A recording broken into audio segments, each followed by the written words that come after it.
Yo, guys, we're here, back in here for another lovely, complicated Chelsea show. The show that only gives you that real talk, whether you like it or not. Yes, I have spent my time arguing on Twitter with a bunch of psychopaths and so forth, and we'll get onto that lovely stuff again. I love the back and forth and the debate, man. So, Eddie, how you been, man? How you been?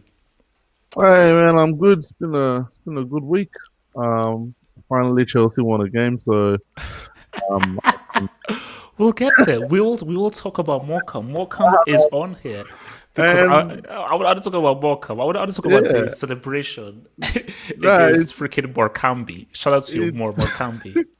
it's been an interesting week otherwise, man. Just nothing much really, but I mean you and your proper Chelsea fans argument on Twitter is just keeping me entertained, man. I've just It's been it's loving reading the threads and all it's that. it's crazy, man. Because I was like I've just opened up because it's where like I've opened myself up to like a very weird dark corner of the Twitter sphere that's I didn't so Yeah. literally there are guys who are like, oh geez, this guy's interesting, and a whole bunch of guys who like have insulted me, these guys have abused me and so forth. So it's been interesting. It's been Look, interesting. some of the takes I read, man, I'm just like at some point I just felt like I was losing brain cells even reading them, Yeah, let it's, alone no, trying to reply them, that's and I why just stopped. that's why at a point you pretty much have to just stop, man, because if you look too much into it, man, Yeah, it will just drive you crazy, man. yeah, man, it'll drive you nuts. Abdullahi, what up, man? What's happening? How you doing, bro? Bro, look, I was just saying to Eddie, man, that I've been at war with some of these so-called proper Chelsea fans, man. It's been hard out there. It's been hard It's out not there. only you. It's not only you. I don't see yours, Abdullahi. Like I know I see HH1 all the time, and I just He's laugh when look, I look read I'm it. like he's hiding beneath the shadows. He's hiding beneath the shadows. Happens Okay, in the DMs. okay, guys, let's just right first with our first item of the day, man. And this one is a strange one. Tomorrow. So I'm confused because this is one that genuinely 100% confuses me because I'm like, where I start with is what did he do wrong? He had to have done something wrong for him to need to go out on loan because the words were he needs to improve. So one part of my brain is what has he done wrong? Another part of my brain is Christensen and Rudiger. Because unless I've seen something weird or I'm living in the matrix or in a different world, Tomori was actually a pretty good defender. During that run and during that stint last season, Tomori was actually pretty good. He was actually probably one of Chelsea's most consistent defenders in terms of how good he was and how many few mistakes he made. The amount of mistakes made by Christensen and Rudiger are numerous.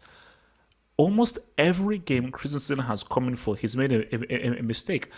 And you see, I'm not one of those guys that's like, oh gosh, you're too young, you need to improve. Football should always be a meritocracy. Is how good are you now? If you're money now and if you can see what's up now, boom, let's roll. Let's ride. And for me, if we're taking everything into account, Tomorrow is amongst the best central defenders that Chelsea have. Really, it's Zuma, Silva, Tomori.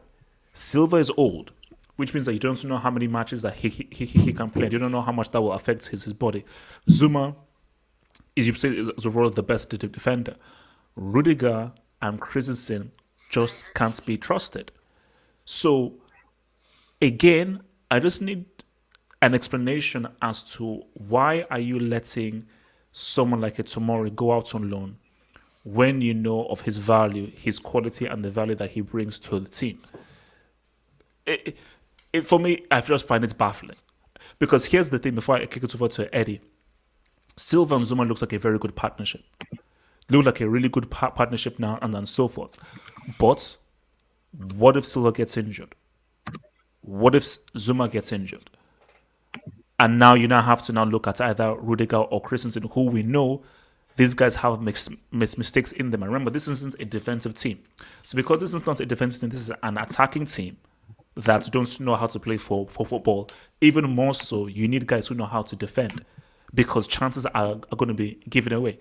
So from my point of view, unless you guys can tell me otherwise, this is a real bad move for Chelsea. Eddie man, please shed some light. Why is Tomori going out on loan? I mean that's something I've been trying to figure out myself since I think November or something, because every time the lineup comes out, I'm going, where's Tomori? What's he done wrong? I mean, even when they rotated everyone, I think the Sevilla match was one, the Krasnodar was another game.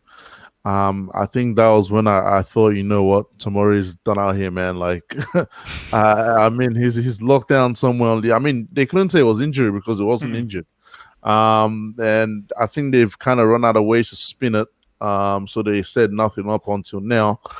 And there's all this bullshit starting to come out about, oh, he's a bad trainer and all this nonsense. I don't buy all that nonsense because in Lampard's first season at Derby, first season in management, Tomori was the player of the season over Mason Mount. Showed you how good the guy is. Showed you how good the guy was at the time and how much he could still improve. So I'm looking at Lampard directly, that what have you done since then with the kid for him to regress, in your opinion, so much that, you know, he's about to go on loan. And I mean, even the AC Milan thing is kind of confusing because I don't know how much game time he's going to get there. Like, it sounds all cool and that AC Milan wants him. If they're not planning to buy him, I don't know what the purpose of the loan is, because they're a fairly established team at the moment, and he'll be going there more as a rotation option. So that makes zero sense. But like, the whole situation around Tomori is just confusing. I just think it's a guy who's frustrated. And his agent's just putting things out there for clubs to come pick him up, like, yo, this guy needs to leave. Because, I mean, Tomori kind of, I don't want to say he split himself, but, and I don't want to say, I mean, Chelsea kind of played him as well, because he signed a 5-year contract last season. That's the one thing that's against him right now. You sign a new 5-year contract. Your contract started this season. He's got 4 years left on his deal. He's not like a Tammy Abraham who's said, look, I want to wait and see who Chelsea sign. I want to see how much game time I'm getting before I sign anything. Because it's easy to put pen to paper, yo, 5-year contract, I'll make it at Chelsea. But you do know that once the opportunity comes for world-class players to be signed, because that's what Chelsea tried to do last season. They try to give us this whole thing of, oh, we're going to play young players, we're going to bring players for the academy and all that nonsense. It was only due to the transfer ban. We all knew that once the opportunity came for us to sign real proper ballers and players who would improve the team, we would. Because you look at last season, I think Chris James got a new deal, Mason Mount got a new deal, Tomori got a new deal. Who else? There were a few young players who got new deals because they were blinded by the fact that they got game time in a season where we had a transfer ban.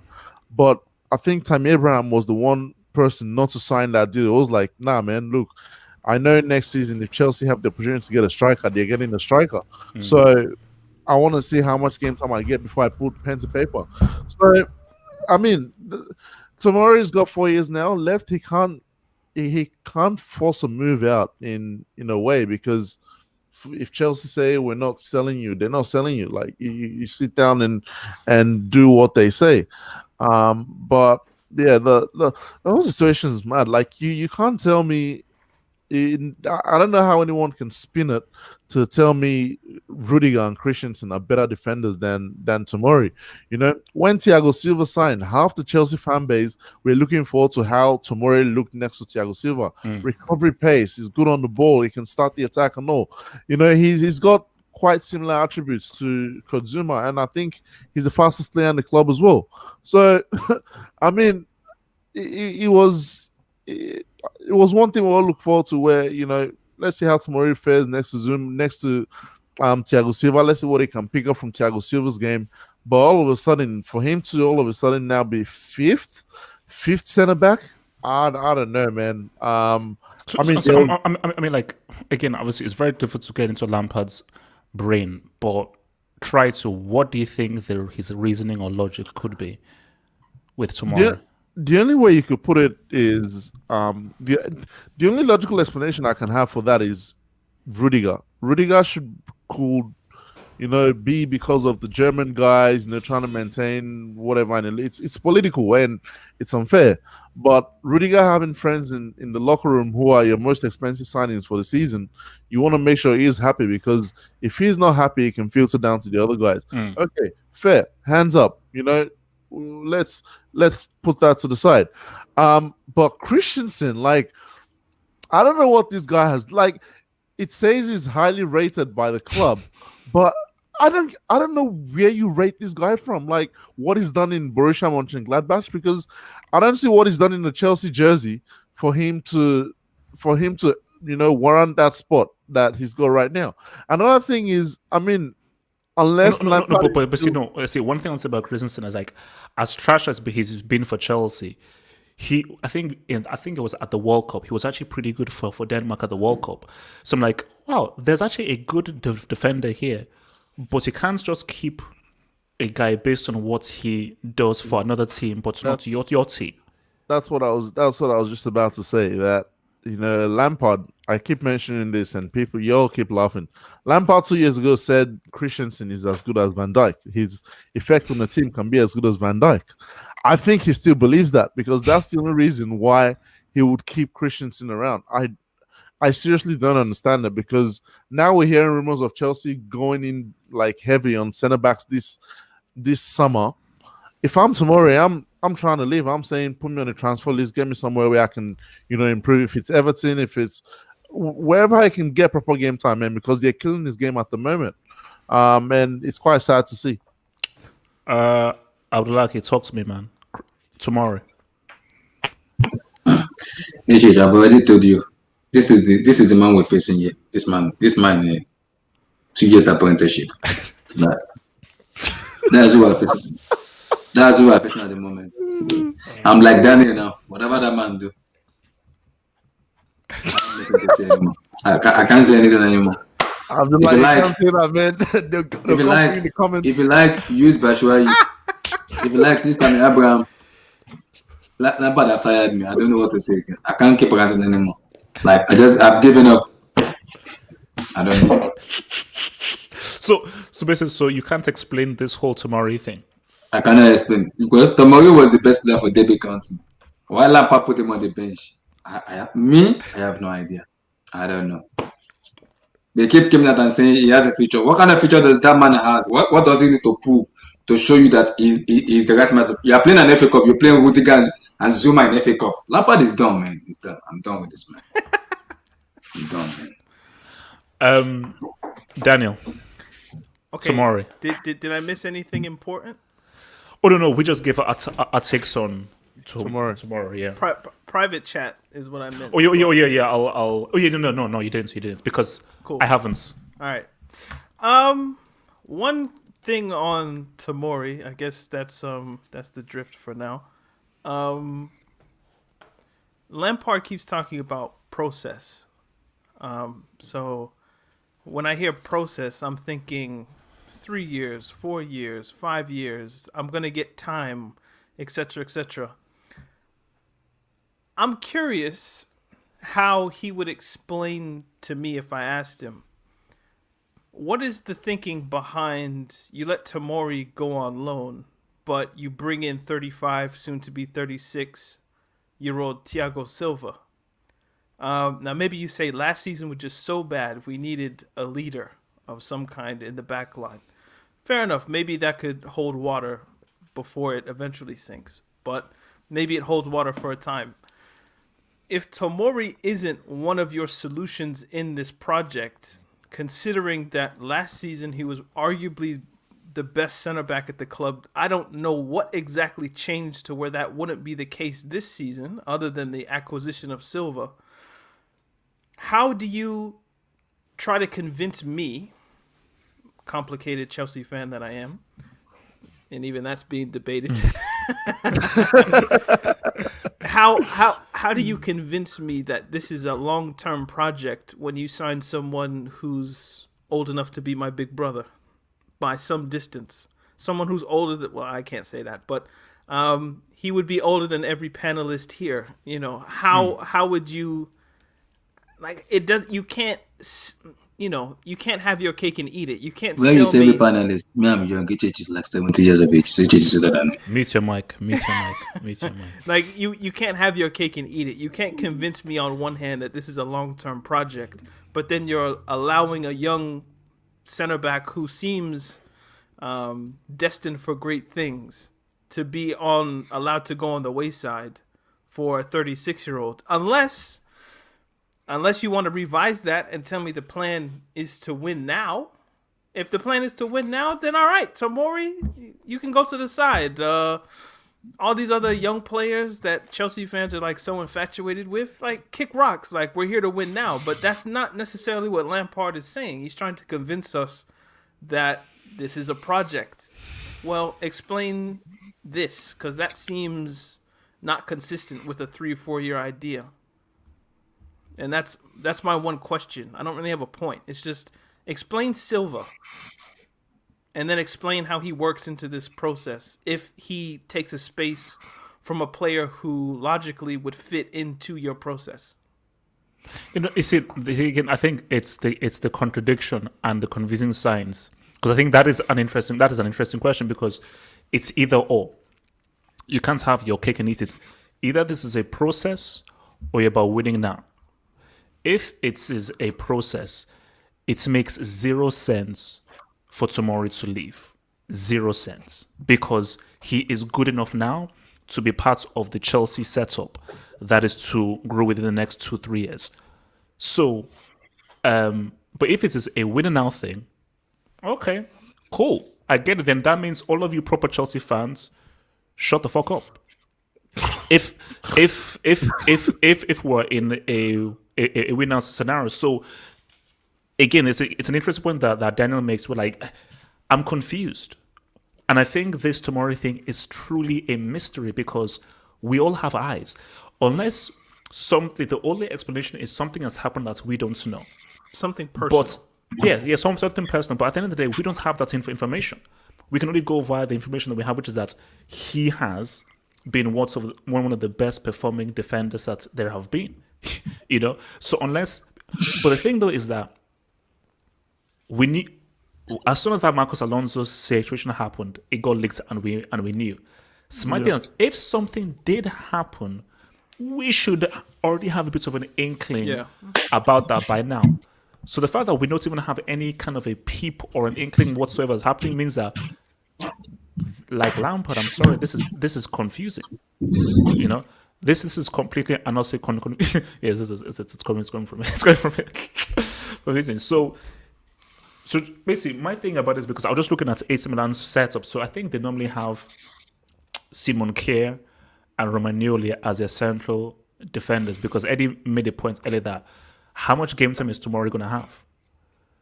So you see, that's the whole thing, is that, okay, you wanted to go out on loan to get better, but don't you want to go out on loan to a team that desperately need him, that will use him? Because I don't know an AC Milan team who are sitting top of the table looking very good wants to drastically make a change to their central defense. And Pioli, because he's actually manager, Pioli is a guy who will know that I don't want to change my central defense too much. So for Tomori going there, does Tomori even want to go to AC Milan, knowing that you may not get that much game time? So I almost want to know that, what is his state of mind? What is he thinking, man? So yeah, like, as far as Lampard goes, man, it's you made a statement, and I need to correct you about that statement. Please don't put anything about process, I beg. If you want to talk about process, you can talk about Pep Guardiola and the club. You can accept that, okay, now process that they do. At least they've won trophies for us to see process. I mean, what has Lampard won to guarantee us process?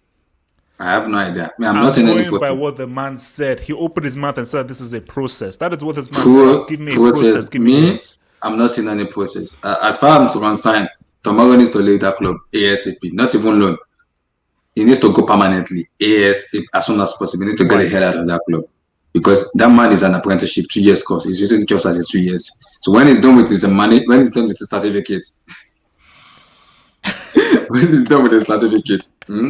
now we can evaluate him. Maybe he can get like a renewal contract, maybe like stay with the company for many years, or like get the hell out of here. And at the moment, Lampard is just interested as an apprenticeship. I'm not be surprised when I already say 5 players who can replace Lampard. I'm not be surprised. Do you know you're talking to a legend of the club? There's a difference between a player. There's a player between a player and a manager. There's a difference between a manager and a player. Lampard is, as a legend of a player, I respect. As a manager. No, you know what? I think someone on this panel needs to take the place for the proper Chelsea fans, and I'm going to do that. Okay, I'm going to take the place for proper Chelsea fans.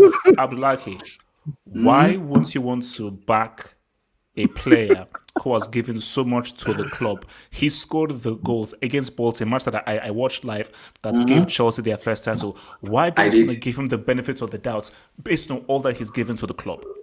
I'm not going to give a benefit to the doubt someone who doesn't work hard. In life, you work hard for something. Like, you don't get something free. I'm from West Africa, Nigeria. So Nigeria, my mama taught me, man, as a man, you got to work hard to get anything in life. So Lampard doesn't work hard. It's just based on club legend sentiment and just get the job. I keep saying it. The mistake woman Abramovich make is hiring Lampard. I keep saying it. That was a total failure.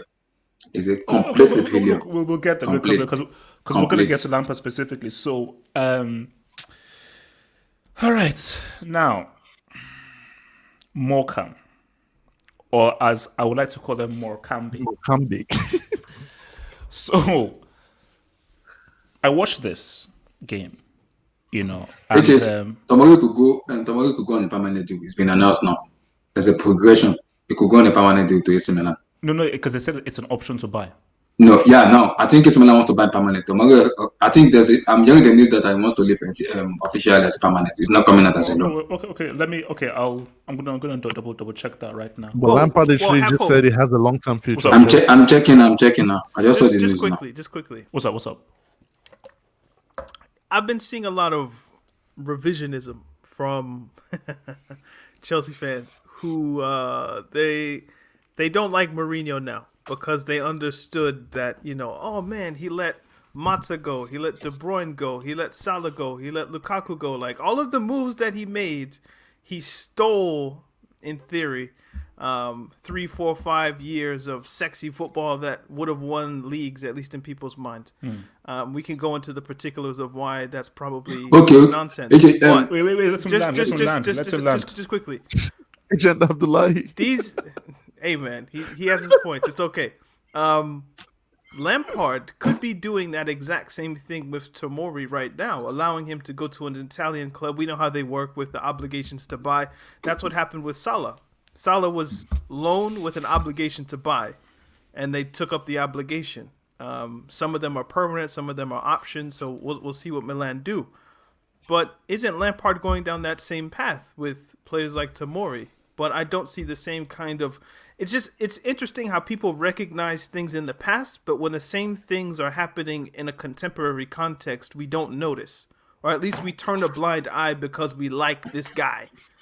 I think that's quite hypocritical. Like, if Lampard is making the same mistake that Mourinho made in 2014, then history should teach you, learn from your mistakes so you don't repeat them, that maybe we should be a little bit more vociferous with our dissent here. That, like, if Tomori is what we think he is, then don't do anything silly with him. Don't send him to Milan. That seems not wise. Yes. 30 million with option to buy. You see, 30 million for Tomori. See, okay, but then what happens, Abdullahi, when they buy him? He's worth for 30 million. Everybody's happy. Oh my goodness, 30 million for an academy product. How did they do that? Mourinho, the greatest person of all time, he turns into one of the world's best defenders. A la, I don't know, how Lukaku is now a top 5 striker. How De Bruyne's now a top 5 playmaker.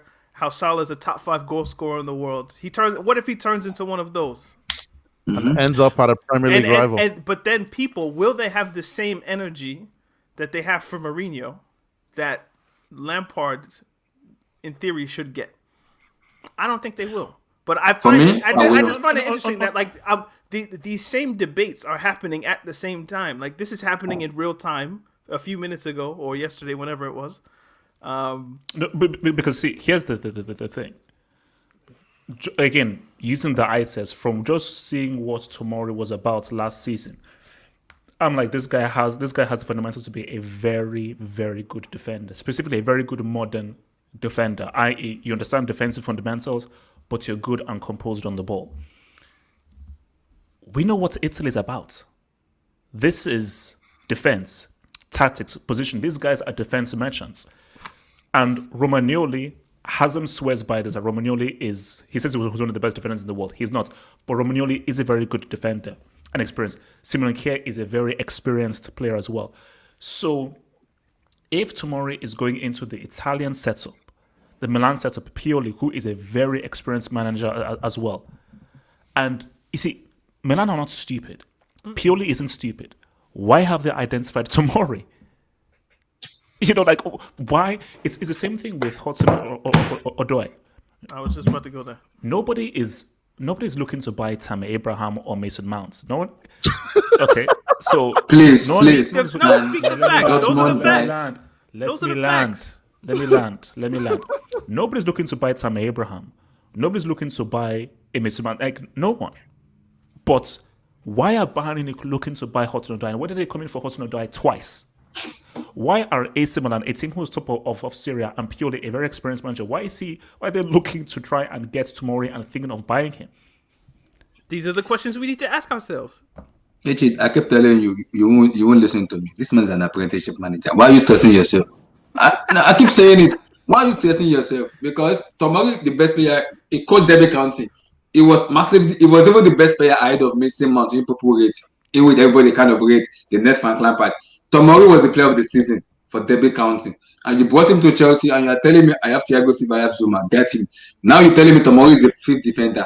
Out of all you play Christians who make mistake week in and week out. Week in and Lampard telling me is the best defender in the club. For me, that's stupidity and dumb for me. I keep saying it. It's an apprenticeship man. If he doesn't know what he's doing, take your bag and baggages, knock at Roman Abramovich's door. I am gone. It's as simple as that. Okay. Since he then left because he wasn't part as a Real I'm sorry. What? That's my fault. What? Because I brought it back up, so then it resurrected his feelings. No. We'll get back. So, Morecambe. Here's my thing. Or as I think Morecambe. Be respectful. Okay, Morecambe. So my thing is that I didn't care about the score. The score in that game was irrelevant because, of course, Chelsea were going to beat Morecambe. All that I was interested in was the performance. That was the key thing. So anybody celebrating a win over Morecambe, you need your head checked. And you need your heart checked. You need both those things, your head and your heart. You need both of those things checked. If you're saying, "Oh my gosh, why aren't you happy Chelsea beat Morecambe?" You know the team. No, because guys, we all saw that game, and this is what worries me ahead of Fulham and back in the Premier League. Morecambe are League 2. So for my non-English guys out there, it goes Premier League, Championship, League 1, League 2. So they're in the 4th tier of English football. The hope for this game, the point of this game was a good, cohesive, strong performance. Where, this team is working very well. It's really in tandem. There's great chemistry. And now it is a moral boost coming back to heading back into the Premier League where Chelsea have had a very rough run. What I saw with the same injury, because Ziyech is a separate topic that I want to touch upon and go into much more detail. But for the team performance as a whole, this is worrying that I'm like, what is the identity of this team? If you can't show me the identity against Morecambe, if you can't put up a good, cohesive performance against Morecambe, this is worrying. So, how do you defend that? So for the Lampard apologists, For the people who say back the manager, how can you defend that Chelsea against a League Two team still look disjointed? Chelsea were always going to win that game because Chelsea have better players. Morecambe were horrible compared to Chelsea. Now, I'm not, again, compared to the two teams I don't know, but compared to Chelsea, it was a training game. This was a training match. Morecambe were just there to get destroyed. They knew they had no freaking chance. So the whole point was, can this team look good? Can we get some play through the center? Can we get some triangles? Can we get some 1-2s? Can we get some intricate passing? Can we get some imagination, some creativity, some ideas, some dynamism? It's still cross and hope. It's in cross and hope. And at the end of the day, that match was won by the individuals. It wasn't won by tactics. It wasn't won by a philosophy. It wasn't won by like a personality or a strategy. It was just won by if a team man for man is twice or three times better than the opposing team, they're going to beat them in their sleep. So I'm sorry. That's because for me that match was garbage. Because the performance by Chelsea was garbage. I'm not looking for Morecambe to produce a performance. I'm looking for Chelsea to not only beat them, but beat them well in a stylish fashion. So you celebrating or saying that you've been given hope and it's a morale boost with that piece of crap performance against Morecambe, I worry for you, man. Eddie, man. Morecambe. Again, this was. I mean, I'm going before the game now. This is another classic Lampard. Playing us the fans, into believing he was going to play youngsters. It all came out that they moved 6 or 5 players from the under-23s to the first team. They'll get all this game time. I started hearing about Livramento, Sacramento. I don't know. I started hearing about Sunsobel and all these young players. I'm like, okay, cool. We're probably gonna beat Morecambe and gas these players up. I was actually keen for the youngsters to play this game because, I've said players need rest. Werner needs a rest, Mount needs a rest, and it'll be good for them to just relax, stay off the grid for a while, come back for the Fulham game, all recovered. So seeing the lineup, it just kind of shocked me a little bit, because I wasn't planning on watching the game. It wasn't at such a bad time. It was at midnight. I think just after midnight here. So I could have watched it if I really wanted. So lineup comes out about 11:30. I look at the lineup. I'm like, okay, interesting. I think all he's trying to do is probably get these guys playing together. There's probably some things they're going to work on today. Again, I don't understand why he didn't have more young players in there, but hey, it is what it is. For those of you who wants to still talk about this whole process thing and Lampard bringing 3 young players, that game should have told you that that's not happening. But when the game started, I think I tweeted this as well. I said it's still the same crossing, like nothing's changed. I don't know why I expected something to change or why I expected us to play slightly different, because I expected, like HH said, some one-two passing. We're playing against teams who will be playing a deep block. How do we break them down? Let's try and work out new ways. The only thing I saw was the players got the license to shoot from outside the box. And against a team like Morecambe, you can do that because you're going to get more opportunities. But against a team like even, let's say, Crystal Palace in the Premier League, you don't get that many opportunities to shoot from outside the box. Because these players they weren't even shooting with conviction. It was just more or less shooting hope. Because I saw Emerson taking weird shots, and I'm like, dude, what are you doing? You don't just shoot because you want to. You shoot with a purpose. And that was the only thing I feel like they added. Everything else was, I couldn't see any combinations. I couldn't see, the whole Mason Mount and Kai Havertz thing. Again, it wasn't working. People are going to say otherwise, but it wasn't. After 40 minutes, I went to sleep, man. I was like, nah, I can't watch this anymore. I'm done with it. I woke up 4-0. I'm like, okay, cool. That was expected. I expected more, but okay, that's fine. And then going on Chelsea Twitter, I thought we had been on a 5-game winning run. Everyone's celebrating a 4-0 win against Morecambe. Are you serious? The way I saw us playing the first 40 minutes, I'm not even convinced we can go back to Wolves with that performance and get a result. I don't know what people were watching. But from what I've seen, man, look, there's still a lot of work that needs to be done. Um, I I don't know if our fullbacks played that game, Chilwell and James, but we went. I mean, our wingers were more impressive in that game, to be honest. But then It was we have Emerson and Aspilicueta. yeah, it was Emerson and Spilicueta. Okay, that kind of made sense because Emerson wasn't bombing down the wing like Chilwell does. It was Hudson-Odoi staying wide and Emerson coming in. And on the right side, Aspilicueta all on the right side. But we all know against Premier League sides, Aspilicueta is not bombing that much forward. He's not going there. And Billy Gilmore is not. I'm sorry, he's not the guy against Morecambe. It worked because they weren't going to attack you that much. I mean, the one attack they had, the lady scored, which made me laugh. The whole Kepa thing. Junior brother, Amisa Balaga, class scholar. Meet your mic. Yeah, but again, we need to find a solution in midfield. The midfield is still not balanced, in my opinion. And then we have to work from there. But another thing is, why the hell did Lampard not rest his players? I'm sorry. Like, as much as we rambling about Mason Mount, he's got to rest at some point. I said Timo Werner needs to rest. Some of these players, man, take them out of the line for a bit. This was the perfect chance to rest Mason Mount.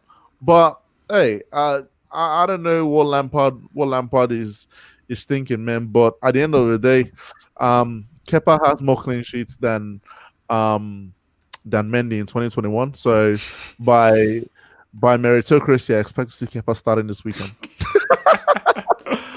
All right, man. Abdullah Kepa, talk to me. Morecambe.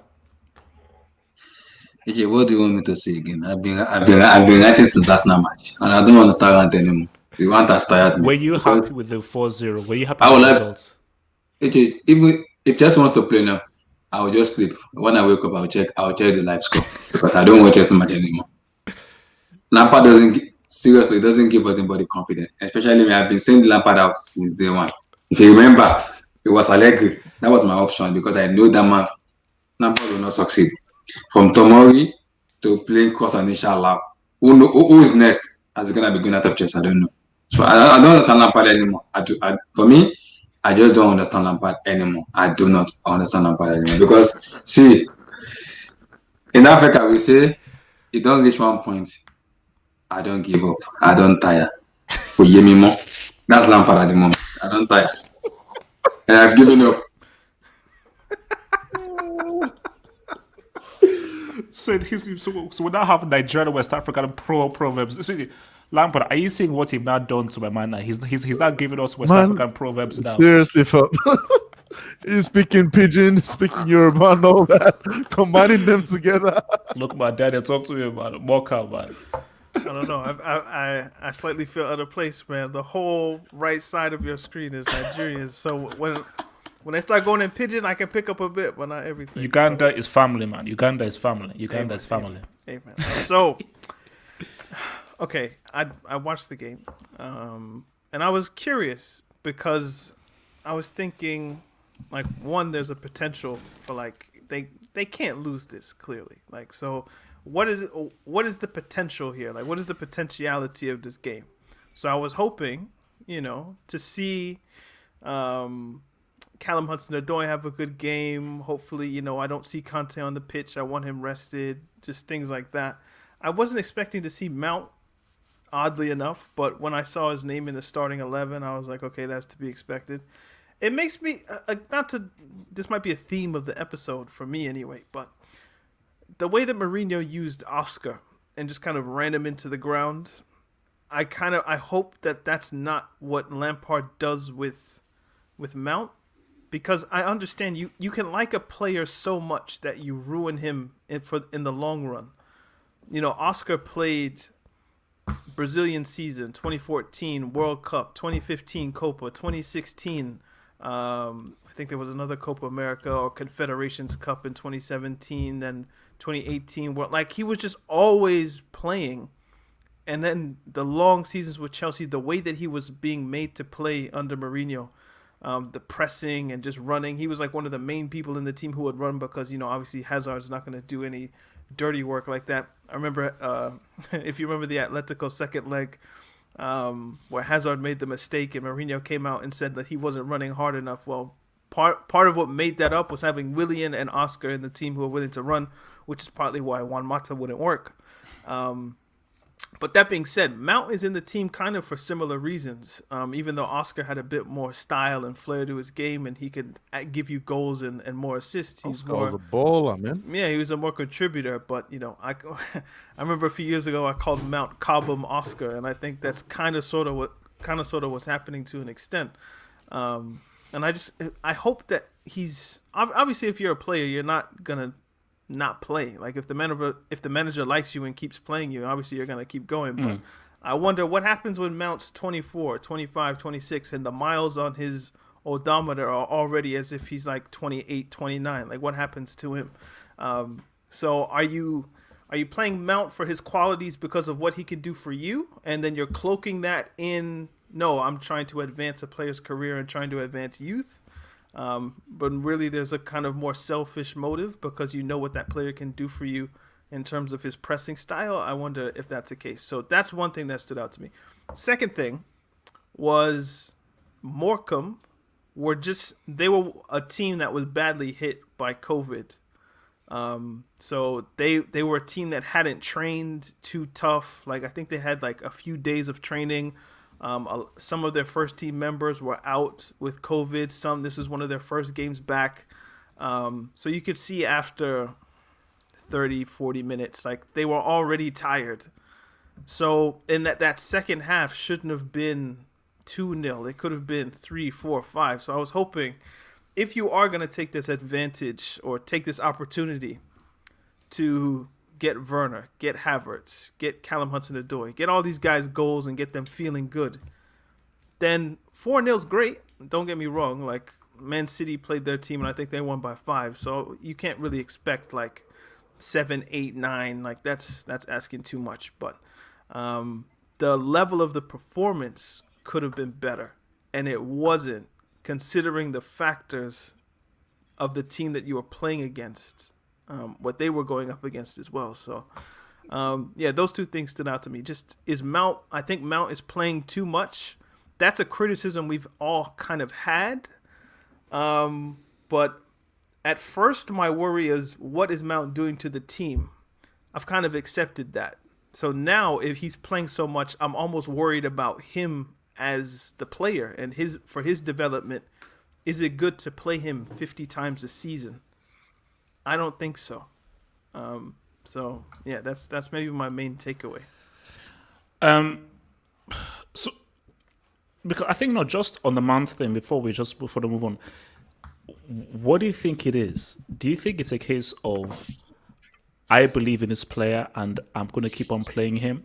Because surely he should know that, bro, you could run this guy to the ground and you're playing. Like, this guy has played almost 90 minutes in every single game. So what do you think Lampard's logic is in just playing a guy again and again and again? I think it's both of those. Like, on one hand, I think he sees himself in Mount clearly. And my assumption has been, if you've heard the stories of what Mourinho did, this is going to be a theme. If you've heard the stories of what Mourinho did when he first arrived at Chelsea in 2004, there's a story I think of, or maybe this was 2005 after they've been together for a season, but they were in like a preseason tour in America. I think it was in Seattle, but don't quote me on it. But I think they were in the United States or somewhere. And Lampard's taking a shower, butt naked. Mourinho comes in the room, or the restroom, the bathroom, or just the dressing room, wherever they're taking the showers. And he comes up to him and he says, "You're the greatest midfielder in the world. Like, I'm gonna make you the greatest midfielder in the world. That's what you're gonna be to me." And that, I think I've read that stood out in Lampard's development, of just like that moment of Mourinho coming up to him and saying that he's gonna be one of the best midfielders in England. I think Lampard wants to be for Mount what Mourinho was for him, which was the person that I'm going to give you as much confidence as I can give you because I believe in the talent that you have. which means he's going to get every chance to fail. We've seen some players that they play well, but they have to maintain a certain level of performance just to get a chance. And I'm thinking of Hudson-Odoi when I say that. He'll come in, he'll have a goal contribution, he'll do some dribbles, some skills, whatever the case may be. Not even having leniency from, I think, enough supporters given the injury that he had, and he's still giving performances and he's getting back to where he might have been under Sarri. But Mount kind of just gets, he gets it on GP, just general principle. Just you're going to be in the team. And I think that's partly because of Lampard's willingness just to make him the player that he thinks he can be. So that's part one.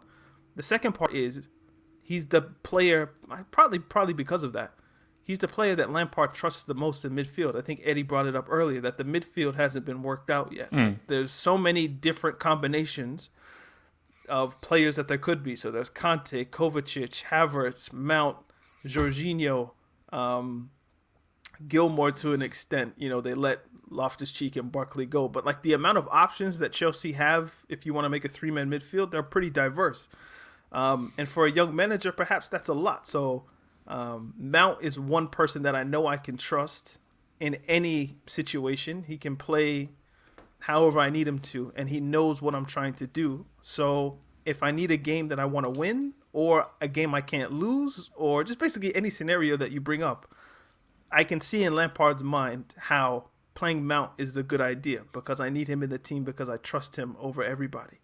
So you put those two things together, and he's going to play at least 50 times a season. I think last season he played 54 games. I might be wrong on that. Maybe it's 45 or 54 or 53. It was some crazy number. It's just like, wow, that's a lot of minutes. And he's trending that way again. All right. I want to bring Can I up... touch on that a little bit before you go? You see, this is the issue we're facing as a Chelsea fans. And if this issue doesn't go out, I think we're going to become an Europa League team. Not even a Champions League team anymore. Relax. We get into the hedge that It's not that bad. it's not even frustration anymore. It's just depression. Not frustration, it's just depression. We move from being a Champions League team to like a Europa League team. That's how bad this team has been. Daniel mentioned about Mount. I've been saying it countless times. No one hates Mount. Nobody hates Mount. Nobody hates him. But Frank Lampard is making all Chelsea football fans hate Mason Mount. Why? You keep playing him in It's some not all. relevant and irrelevant match. You play Mason Mount. If you are playing a team in Division 20, you play Mount. Division this, you play Mount. Why must he play? I don't know that midfielder who can play. Why? Why must he be Mason Mount every matches? I really don't understand Lampard scenario play Mason Mount week in and week out. What does it even offer? I need to understand. Just if I need to come at me and tell me what Mount offer. They're gonna bring some stupid stat. He's in press runner. He did assist this. It's set piece. Don't give me that bullshit set piece. I don't want to hear that bullshit set piece. Rhys James takes set piece. Ben Chilwell takes set piece. Hakim Ziyech takes set piece. No, so are you telling me set piece now? I don't want to hear that. How many set pieces does he take this in the squad? How many set pieces are he taking this? My friend, he presses now. What kind of presses does he press? What presses? He presses. Go and look. He presses. Press what? Press no. I'm asking. Press what? I'm getting frustrated already because people can come with a stupid start. He presses. He does set piece. Get the hell out of here, man. How kind of set is he playing? We have the most best set piece in Chelsea at the moment. Rhys James, Ben Chilwell, Hakim Ziyech. They are further best player in that team in terms of set piece. Abdullahi, the manager trusts him. He works hard. He puts in a good shift. How can you bench a guy that works hard and puts in a good shift? How? If Mason Mount is the accolade of Chelsea Football Club, we're finishing 10th or 11th in the table. That is a fact. We're not playing the Champions League at all. We're finishing 10th or 11th in the table. If Mason Mount is the accolade of Chelsea Football Club, I'm telling you right now, if Roma doesn't do something to Frank Lampard, my Lord in heaven. We need to start. We need to start hearing ton ton ton ton. That's what we need to be hearing every Thursday night football. It's not even Tuesday, Wednesday anymore. But just don't. What I'm saying is very simple. It's a very simple thing that I'm saying. Mason Mount, he's decent. He's not a great player. He's not that great. He's not a world-class player. He'll never be a world-class player. That's just my assessment. I may be wrong. But I don't think he'll ever be like, one of the best players in his position in the world. I don't think that's ever happening. But as right now, he ain't great. So, You know what pissed me off? How What do you pissed me make off a is- player like this indispensable? What pissed me off in this Lampard is like he told us you want Kai Havertz to be the number 10 in this team, and you want him to be the more vocal point in Chelsea team, and you are playing Mason Mount further forward, and you tell Kai Havertz play more to support Kante. Can someone just give me kind of decision what Lampard make? You're playing the 4-3-3, you're telling Mason Mount play more as a number 10. Kai Havertz stay beside Kante. So when Kante get the ball, give it to you, you basically won't give it to Mason Mount. What kind of decision is that? That's like a dumb decision. I don't understand Lampard. I keep saying it. An apprenticeship manager behave that way because I'm in this job. If I fail, I'm out of the job. That's how Lampard is behaving at the moment. An apprenticeship is just like, let me get this job. Maybe I could get a permanent ship. Maybe I could get like a part-time ship just to feed my family. That's what Lampard is doing at the moment. That's what he's doing at the moment. I don't know, man. I can't get mad. I can't get frustrated. I solved it. I know what's happening. I can't even My get mad. friend, mute your mic, man. I can't get mad. Let this guy talk, Joe. Lampard's trying to give him enough minutes to where he's an established regular. To where when Lampard leaves, Mount will look like a piece of furniture to whoever comes in next. I think maybe that's what he's trying to How do. does that make sense? Because Think no matter about how- it. Like if Mount plays 50 games, and he becomes an established regular, and like people when they think about Chelsea, Mount's just playing. Perhaps. no. For Sarri, Jorginho was a regular. Lampard comes in, Jorginho. I'm just gets saying. benched. I'm just saying. Like maybe that's what he's trying to do. Just establish him as this is a Chelsea guy. Who knows? One day he's on a trajectory to be Chelsea captain or whatever the case may be. Like maybe that's what he's trying to do, just to like leave a legacy. Like I brought in youth. Like this is what I did for the club. I beg. Okay. I'm just trying. Jumping in the mud and Lampard is very confusing. I don't know. Look, just leave my mount alone, man. Let's talk about this guys. No, it's annoying, man. It's annoying. Let's talk about Ziyech. I'm just done with the whole Mount topic, man. Like, Look, I'm done. I'm sad. I could tell by Eddie's face. He was just like, I It's can't true, I'm do done. Mount No, again. no, I just couldn't talk the whole time. Like, Yeah, you guys just do it, DRS. man. Okay, look, Ziyech. Now, I always vouch for Ziyech, and you know what? I want us to bring in this freaking diagram. Sorry. 74 games since the start of last season. Jesus. Who? Mason Mount. Mount Mason. That's a lot of games. Okay, so this is I just did like a forward setup here. Now, there is the Ziyech for Ajax and the Ziyech for Chelsea. Now, why was I such a fan of Ziyech coming through? Was because of what he did for Ajax.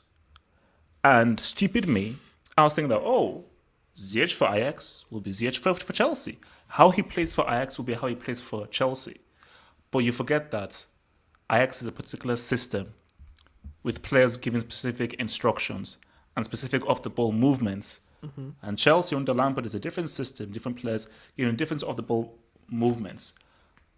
I know Ziyech is more than what he is because if under Chelsea's system, all Ziyech does, and I mean, all he does 99% of the time is he gets the ball here, he cuts back, there is nothing here to support. And all the players are all making these runs here for him to put the ball across. Well, he gets the ball further back, not even there. So, there. So he'll get the ball here and he's like, okay, First can I have thought, yeah. Can I have a 1-2? Can I have a short pass? No, because everybody is 3,000 yards away from him and are all making runs here for him to make the same exact cross. So unless you're stupid, unless as a defender you're thick, unless as a manager you're thick, you're like, guys, we know the defensive setup to put because we know the exact kind of cross this guy is going to do. And the kind of cross he does is a very difficult cross. Because that is a cross from deep where you need to be very accurate. But the fact that this guy does this every single time is crazy. And people have now had ammunition to say, oh, who is this? This guy is trash. He's not that good. And the ammunition is right. But here's the thing, though. What made Ziyech so interesting for me for Ajax was that he could turn up here, he could be here, he could be here, he could be here. Because for Ten Hag, what he wanted was movement. I beg, let me go and get my food. I beg. Go and eat, Jerry. So my thing, is Ziyech.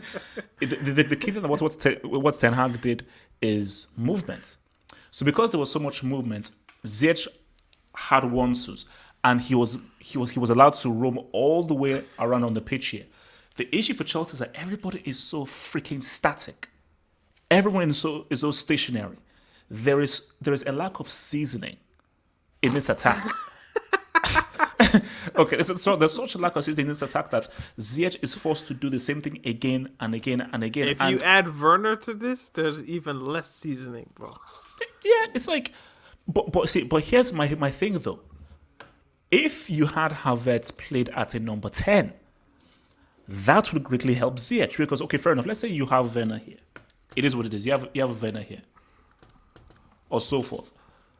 I mean, for Werner, he's pretty much useless. He's not going to help anything unless you actually try and play him a bit more central. That could maybe help him rather than keeping him too out wide. But if Havertz is here at the number 10, at least when Ziyech gets the ball, he has someone to play the ball off of and create a 1-2 triangle situation with Havertz and for Giroud to say something. But the way the team is set up and the way they're structured, all Ziyech can do is there's no one a few yards away from me. I can't see a triangle. I can't see a short pass. I've got to put the ball far post. And it makes him look extremely... So it makes him look basic. Very basic and extremely limited, man. So, Eddie, you want to touch on this, man? Yeah, I'm sorry, just one sec. Oh, wait. Yeah, I was just posting something in private chat about the heat map for Ziyech. I mean, that back support was saying, man, if you look how far back, this guy didn't have a touch inside the box from what I can see. And he's supposed to be a right winger. I mean, when Rich James doesn't play, Ziyech doesn't enjoy his football. That's what I've noticed so far. Because Rich James is another, when you talk of movement, Rich James is a guy who can come in, who can come out, who tries to make things happen on that right side. And you can see how lively Ziyech looks when he plays with Rich James.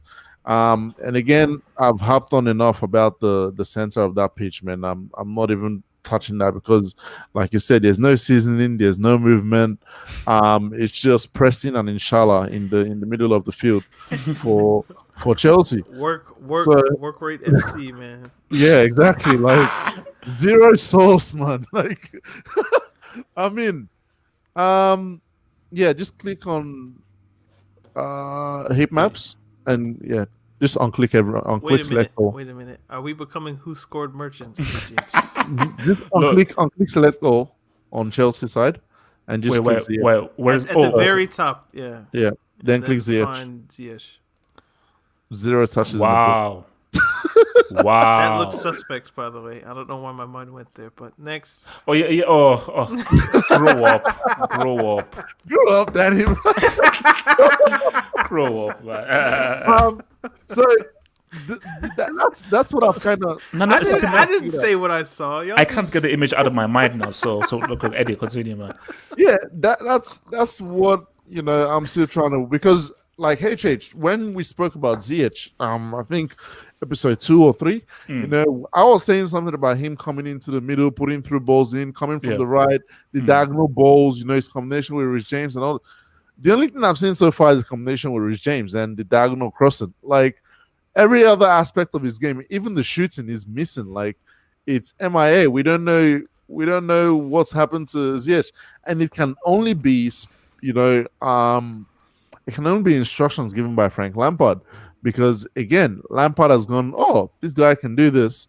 So what we'll do is we'll make him do it 20 times a game, which makes zero sense because teams are gonna figure that out and they're gonna stop what you do best because that's what Mourinho did against Chelsea. And that's what most teams who play Chelsea are starting to do now, where let's just reduce Ziyech to a crossing motion. He cuts in and crosses. Because once you take every other aspect out of the game for him, there's not much you can do now because of the instructions that's been given to him by Frank Lampard. So I mean, unless he gets separate instructions or unless he's given that freedom, because I mean, I want to be with you, HH, in saying a formation change would help us, but we all know that's not happening. So That's not happening. No. that's all because I could see a situation where again, Havertz is so versatile that he starts in the 10, he probably doesn't end in 10. No. He can switch positions with Ziyech for like a few minutes, bring defenders out of position, cause chaos to the back line. Havertz can switch with your Giroud or Werner, whoever is playing up front, because he's played shadow striker before. That's how he got his 20-something goals in the second half of the season in Germany. Havertz is a dynamic player that can combine well with Ziyech, Pulisic or Hudson-Odoi on the left, and any just give him any striker, and just allow these guys to play football. I don't know why we're so worried about pressing that we forget how to attack. Like no, because you see that's the annoying thing because it's like Morecambe was the game in which unleash and free Ziyech and Havertz because these are the two most creative players in the team. Yep. They're the most imaginative players in the team, and between both of obviously not to the same degree, and so no way, not even close. But the example is Iniesta and Messi. Between both of them, they are the creative engines of the team, and just say, look, guys, I know how good you are. I'll give you a basic blueprint, but figure it out between both of you because I know that you guys can use your smarts. Someone say for Lampard, what are the instructions you give these guys on the training ground? Because a player can have all the ability in the world, but in those training sessions, you have to follow those instructions. And if it's drilled into that, no, stay here, stand here, stay here, stand here, stay here, stand here, and that is drilled into you, it's what you're going to do. But if you're told, be free, interpret, feel the game, I trust you, just interpret the game how you feel. You're then given the confidence by, the manager now believes that. He believes that I can be given the freedom to interpret the game. But from what I've seen, Lampard has told Ziyech that, bro, I want you to stick there in that position and try and produce crosses or produce shots. It's crazy, man. Like, again, look, Ziyech can play the 10. He can play on the left as well, but he'll probably do more crosses. One thing, I just remember the point I was trying to make just now before I started waffling. One thing I was gonna say was I feel and I think we started touching on this point a couple of days ago. I don't know what Lampard does when it comes to individual coaching. Like, I don't know what Lampard and his boys do when it comes to individual coaching because in my opinion, I mean, it's a whole coaching stuff. So, I mean, I saw Daniel, don't disrespect Steve Nash like that no more, man. Like, Steve Nash has experience dons in his back and stuff. Lampard has his boys. I was just looking at the figureheads, Nah, man. There's a difference. I agree with Stephen A. I agree. What Stephen A. said about Steve Nash, I agree. But that's quite interesting though, have hope. What you just clicked on. It's like that seems don't lose your point, Eddie. But that's guys, I'm not eating Mike, man. Let me listen to what Daniel says, man. Wait. Well, Eddie, go. Who was there just now? No, I saw that as well. Was that Mason Man you clicked on? Or? No, so we say this is Havertz and Ziyech combined. This is Havertz by himself. And after that, this is Mount. Wait, sorry, this is Mount. So who's in the middle? Like Havertz is more right half space, you'd say, but there's no number 10. And Guillermo is going into Havertz space as well. My thing is who is here? Giroud. There's no one. Or check Werner. Werner. Wait, where is Werner? Giroud. Didn't Giroud start the game? No, Werner started. Werner started the game? Wait, Why is this? Why is I this don't dark get it. blue? How come he has no dark spots? Because he got 26 touches of the ball. Look. Ah, okay, gotcha. Oh Lord. See, like Check, that's okay. Check Giroud.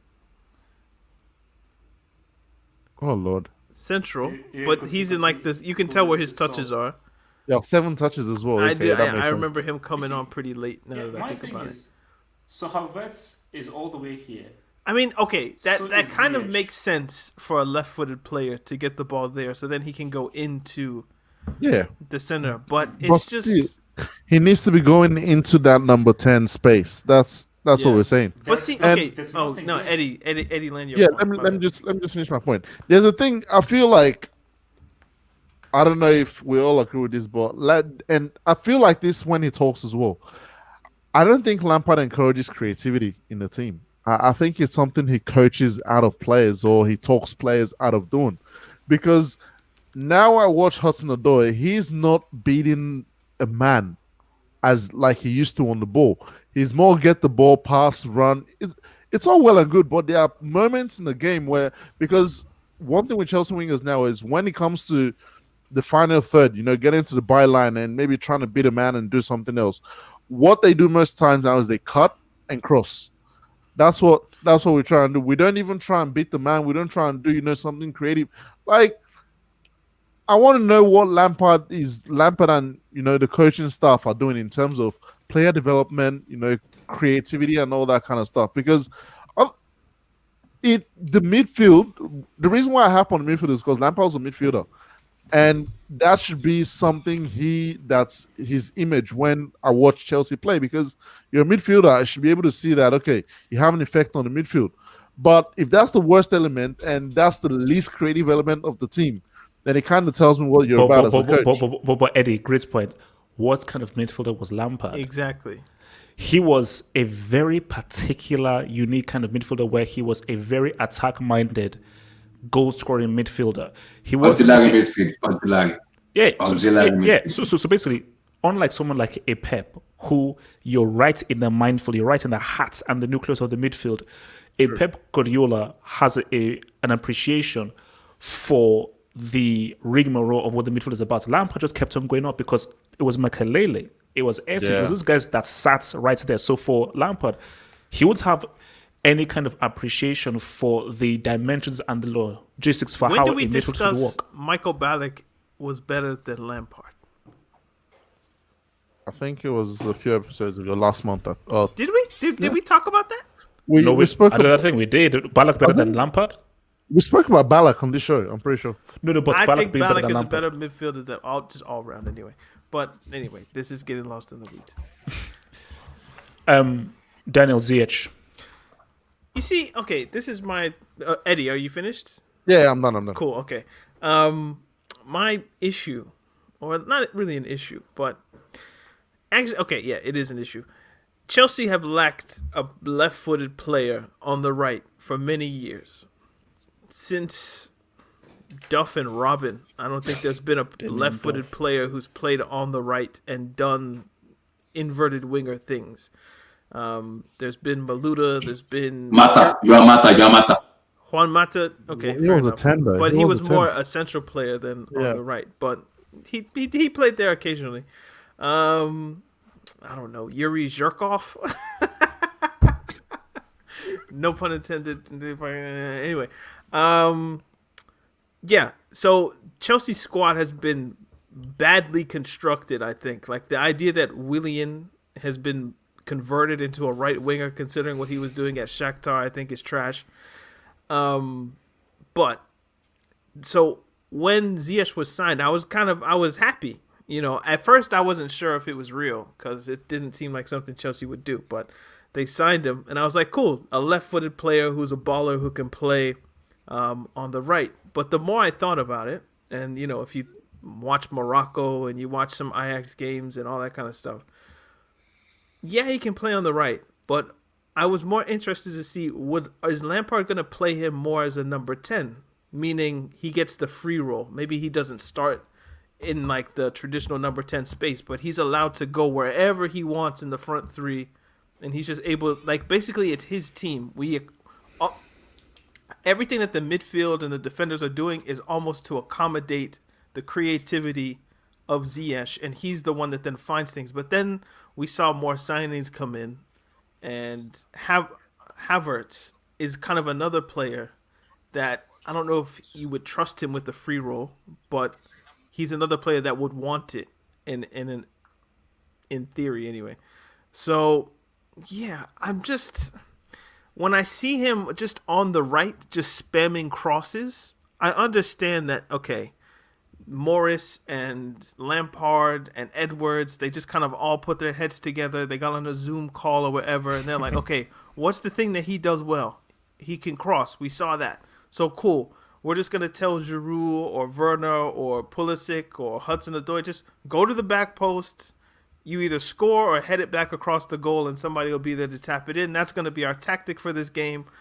And they do that just over and over and over again. So I understand, like, that's cool. That's like, that could be one aspect of what Ziyech does for you.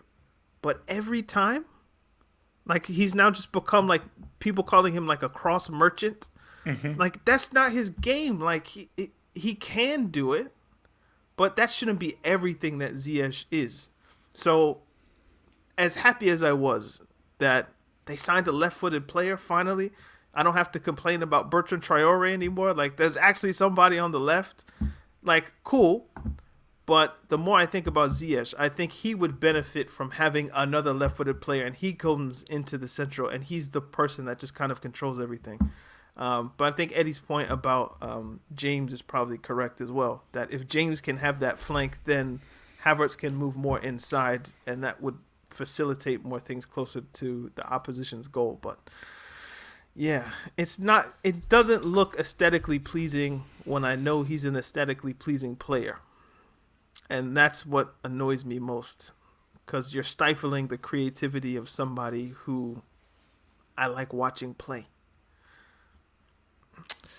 Abdullahi, man, Ziyech, man, talk to me. I was trying to talk and ramble so Abdullahi could finish his meal, so forgive me.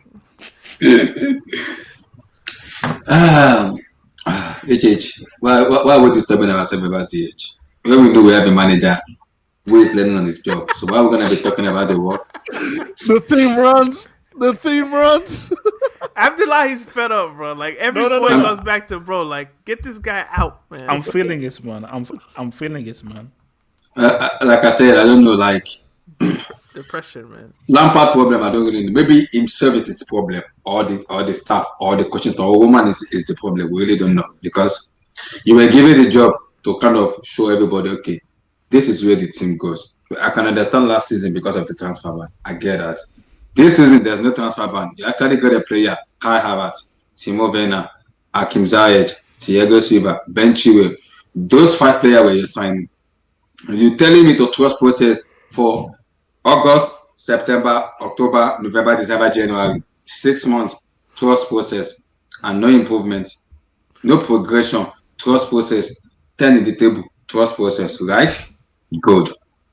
I am trusting process, and you're expecting me to see progression in this process. I'm not seeing any progression. We all go on and saying Ariza Balaga is this, is that, is that.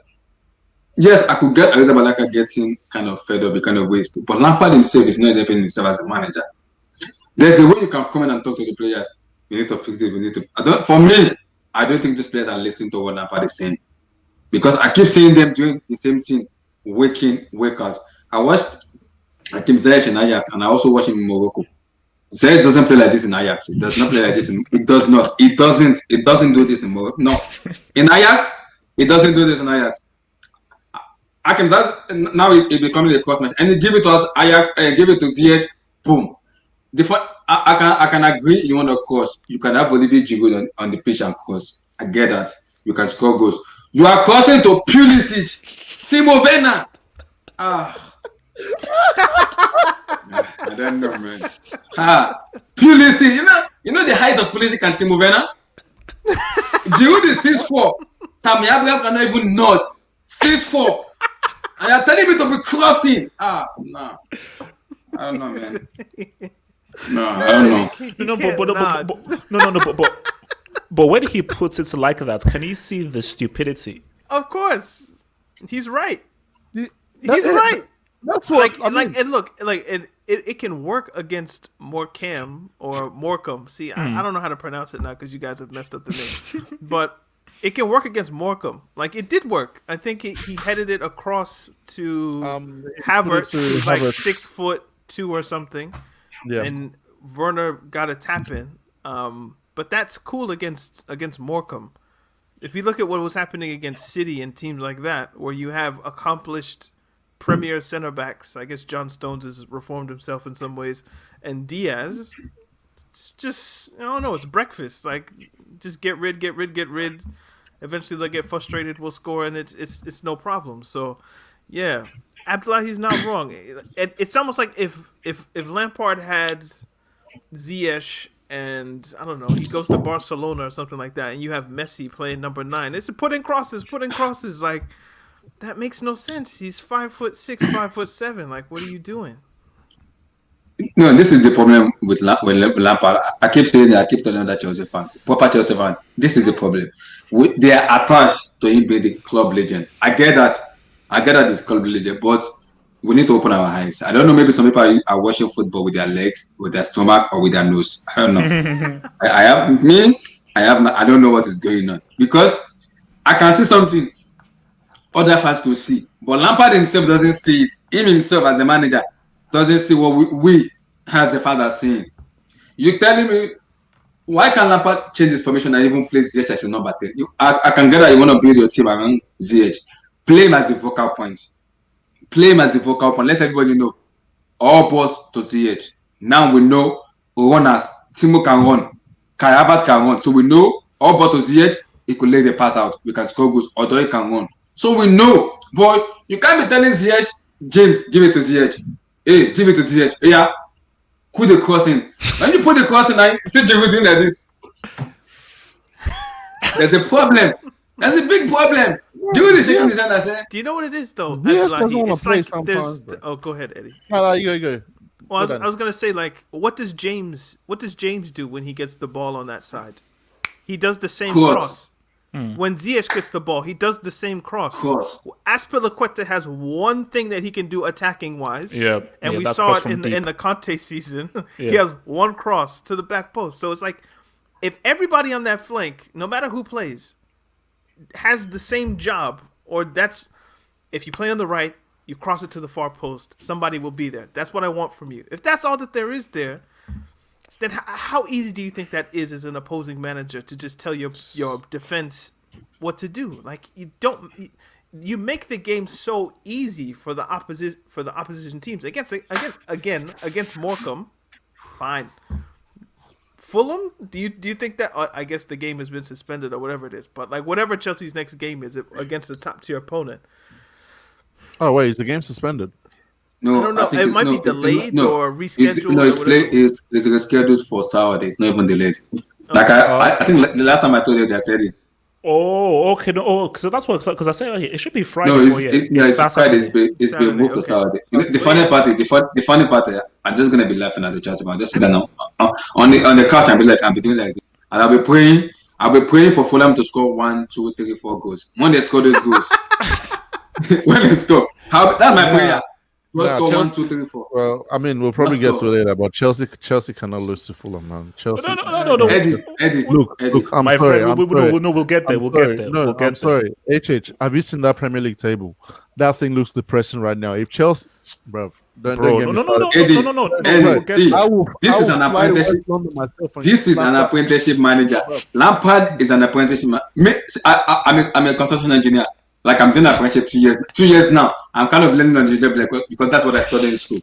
My hope is after 2 years, I'm gonna talk to the manager. Can I just work as a full-time year to get my experience together? So basically, you're the Lampard of engineering. Thank you very much. Thank you. I'm learning in the job because I wanna have an experience. That's what Lampard is doing at Chelsea Football Club. Kind of woman give me the job. They've been at 2 years. I've been 3 years. Let me use 2 years to learn this job. After 1 year, you decide maybe I can go further or you sack me. That's what we're doing. That's it.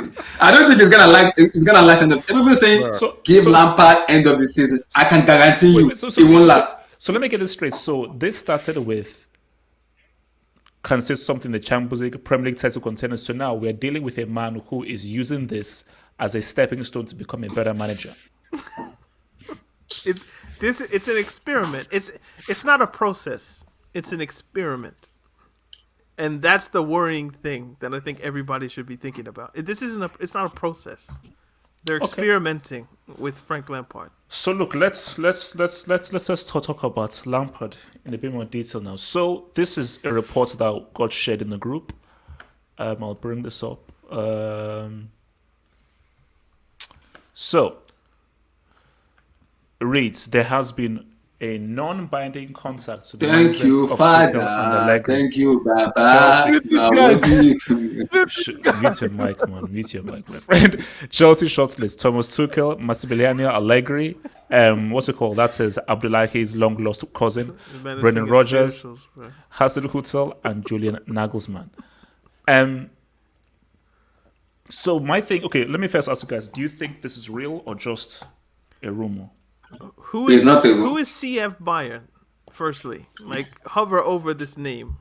Is this person reputable? Is it like no? That's Christian Fox. Christian Fox. Ah, okay. Oh, Christian Fox, head of football sports build. Perhaps, perhaps then I'll believe the Nagelsmann, Hasan Tuchel angle. Allegri, Rodgers, fine. No, the only contact was made with Allegri and Tuchel. The short list is the other guys. So could be real. That's what I'm saying. Like, fair enough. So see, my thing is because remember, like you see, there are a lot of guys out there that are saying that nope, Lampard is going to be given the support. He's going to be backed. He's going to be backed all the end of the season and so forth. And I'm like, wow. So I'm not Abramovich because I say, are you sure Abramovich has changed? A Russian who is this kind of Russian who we know got the money the way that he got. Are you sure that this sets? Because I've known a lot of Russians in my life, and they are very particular. How many Russians do you know? You say that every time. A lot of Russians, basically. More than 5? Artyom, Dima, Dennis. Is this guy called Oego or something? Pavel, Philip. I've known a lot of Russians, as in not just as in literally where like I've known them where we've done things, we've had fights, we've had back and forths. I've been like Dima and Dennis; those are like my friends when I was young. So, and Russians are very particular. There's just a very particular way that they are very direct in how they act. Every Russian I've met has pretty much been the same. Damn. Their characters have pretty much been the same. So.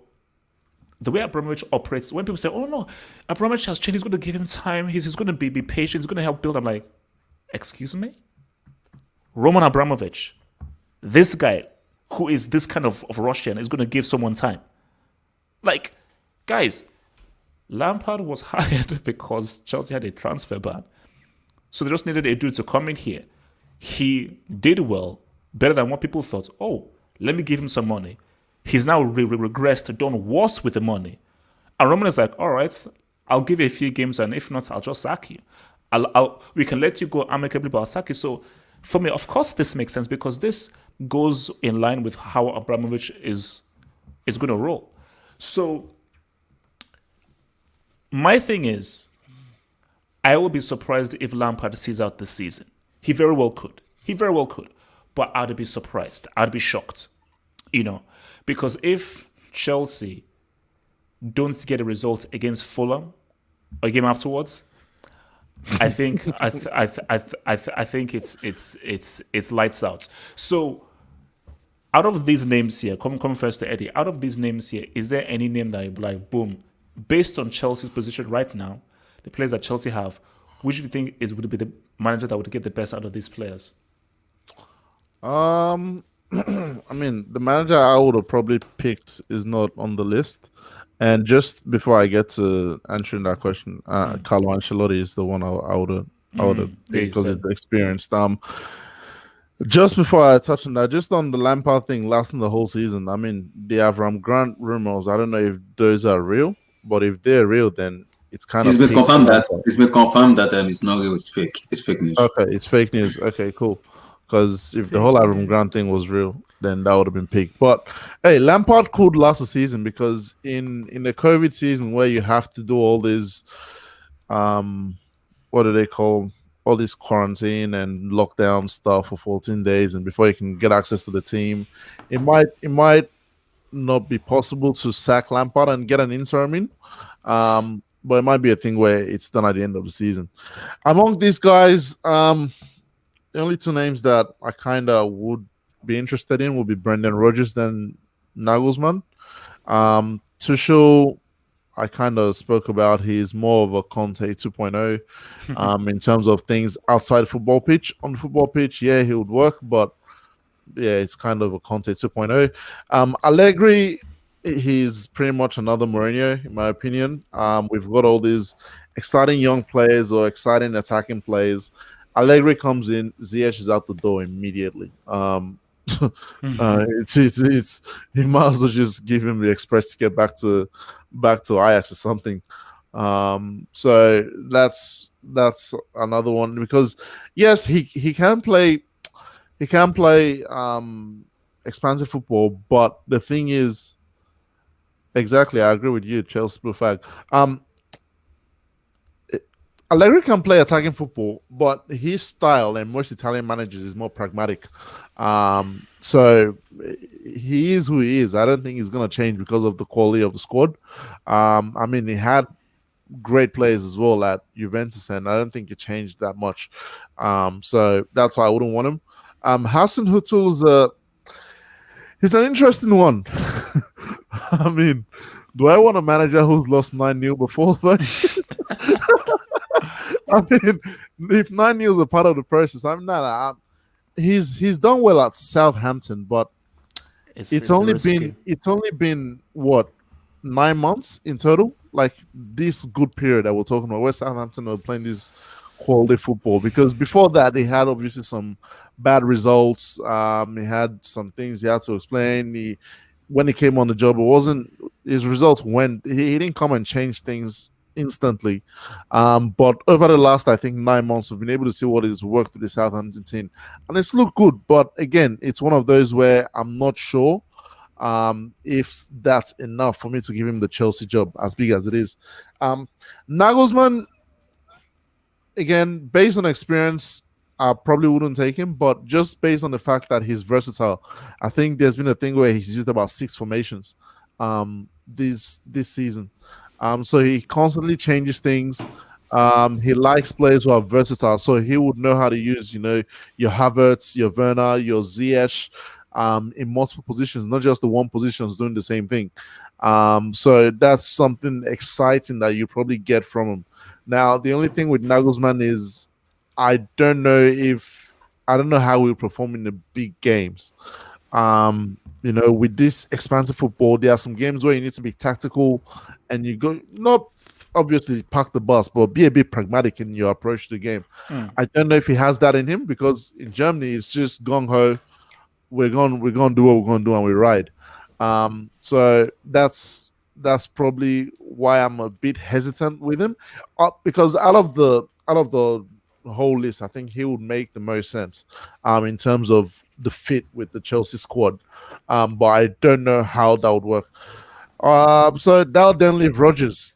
I mean, his experience in the Premier League, I think he's learned from his mistakes at Liverpool. He's gone to Celtic. He's gone back and learned he's pretty much done what we expect Lampard to do. Leave a top job, go somewhere else, learn your trade properly, and then come back up. So he's gone to Celtic. He's gone back to Leicester City, and he's doing the job in the Premier League. So he's the one I'll take out of the whole list. So it will go Rodgers, then Nagelsmann.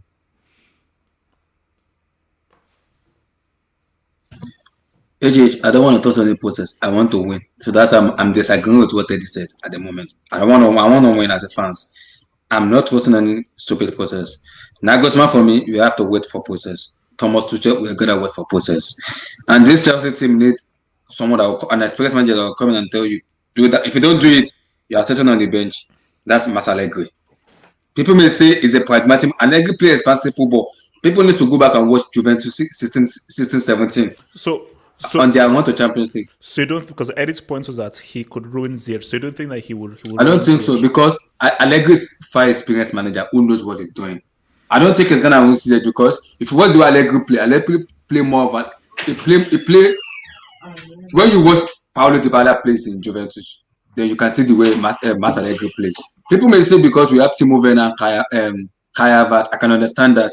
But when you watch the way Allegri play more centrally. So you need players who play more centrally to the team. That's why I say Ziyech and Callum will work more in Allegri than Kai for me because Ziyech is more of a left foot.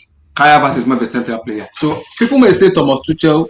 Yes, Thomas Tuchel is kind of good because he's a German coach. So he's kind of coached Thiago Silva, Christian Pulisic, and as a player before. But my worry with Thomas Tuchel is one. His personality with Marina Granaskia. That ruins everything. Because you don't need to have a problem with Roman. Just have a problem with Marina. The door is open for you. You're gone. You're gone. So Thomas Tuchel's personality is for me is iffy for me. Is an iffy for me because he did the same thing at Dortmund. It was booted out. The same thing as PSG too. It was booted out. What gives us assurance that he has already learned in those two stints he've done in Dortmund and PSG? What gives us assurance he has kind of learned? So that's why I want a manager who has tactics, who knows team, who knows how to play team. Who like, oh, okay, you want to attack me? I'm gonna wait, sit on defense and counter attacking you and win your matches. Chelsea needs to win.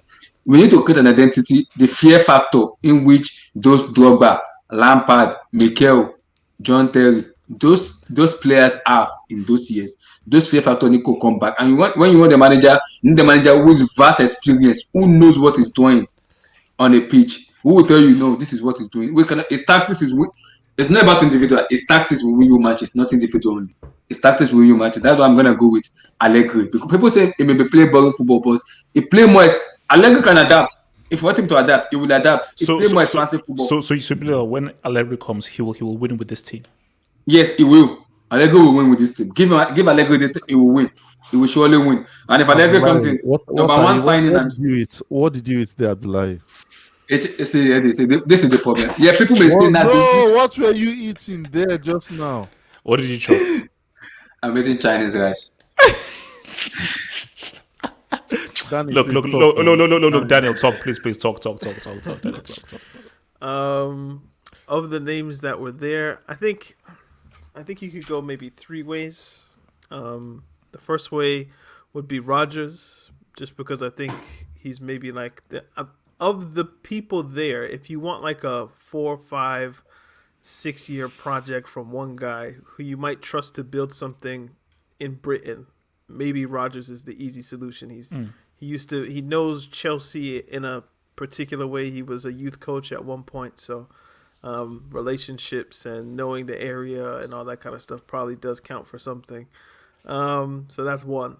If it were me, I start with Tuchel, because I think Abdullahi kind of hit some of the points. Coach Silva, Coach Pulisic, Rudiger, Werner, Havertz. Like, these are players that the club invested a lot of money in. Maybe it makes sense to give them a manager that they can relate to in a better way, and hopefully that could build something.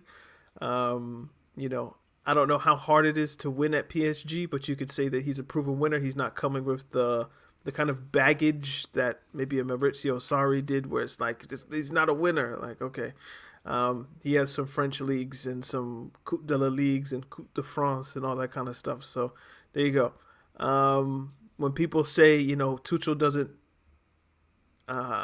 doesn't handle big egos well, and they use kind of Mbappe and Neymar, I'd really love for you to point to the Neymar and Mbappe that Chelsea Football Club have employed right now. I don't see it. The best player at the club is N'Golo Kante, whose ego, I don't know if he has one. And if he does, he hides it quite well. So, maybe Kepa. Kepa's the player with the biggest ego at Chelsea, and he'll be gone hopefully soon. So, there's that. So I bring him in for those reasons. But if we want to look at the tactical aspects, perhaps, just something quite basic. Tuchel employs 3 at the back principles. Like it doesn't start necessarily where you see 3 at the back or 5 at the back, but the way that he likes to build up play is the 2 center backs split.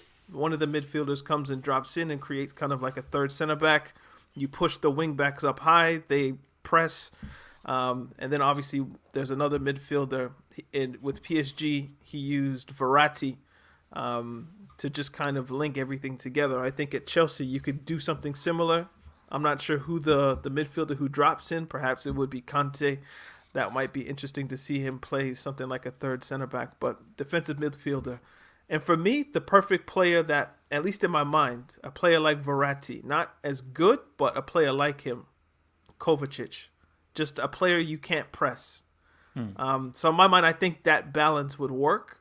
And the reason I'm curious, or at least if it were me, I bring in a manager that doesn't necessarily play a back 3, but plays with back 3 principles, because I have this eye. This is the immediate eye. This one's on Tuchel. But this one, the long-term eye, this one's looking at Julian Nagelsmann. And that's the guy who I want for the long-term project. But I don't know if I trust him yet necessarily. So I just kind of hope that if Tuchel stays and he does well, then fine. You know, he has his 3, 4, 5-year spell. When it flops, which every manager eventually does, or it just reaches the end of its tenure, we look for the next person if Nagelsmann hasn't left Leipzig yet. But in my mind, I think you bring a manager who installs the concepts of back 3, and then you bring in Julian Nagelsmann, whose back 3 isn't the same as Conte's, which is a far more... He's into the back 5 for the defensive solidity of it. I think Nagelsmann appreciates the pragmatic nature of the back 3, but it's really about what the wing backs do in the offensive sense or the pressing sense. So that would be my kind of chess moves around the board. Would be Tuchel in the immediate, and then 2-3 years when Nagelsmann has a bit more seasoning. And you're not bringing in a Lampard or a Villas-Boas, because I think like Nagelsmann is like 33. I wonder if that's too young. So maybe just let him get a little bit more seasoning or just a little bit more time in the oven, and you put it in Tuchel's hands, and it's obviously a German to German transition. So I feel like that makes sense. So yeah, if I was Roman, that's what I would advise him to do. Like take Lampard to the cliff of bricks. Tuchel, give him some time. And then Nagelsmann is actually your target. Nagelsmann is what you thought Villas-Boas would be. You see, my thing is, it's a tricky one. I don't trust Tuchel. I think Tuchel will definitely get more out of these players than Lampard. That's for sure.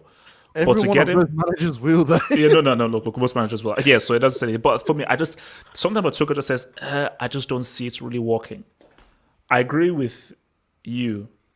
For because Nagelsmann is a long-term. So Nagelsmann is okay. This is a long-term thing, because I just think that he is like a young maverick coach manager. This guy just obviously has a knack for management, and he's like a prodigy of management. It's basically just how young the guy is and how the amazing job he's done with Red Bull Leipzig.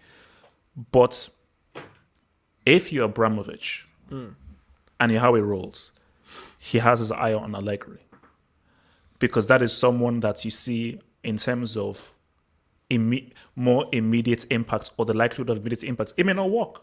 It really may not work. And you see, the thing with Allegri is, was he successful because that Juve team with those players were particularly talented? Because we look at the players he had at Juve, they were very different from what he has at Chelsea.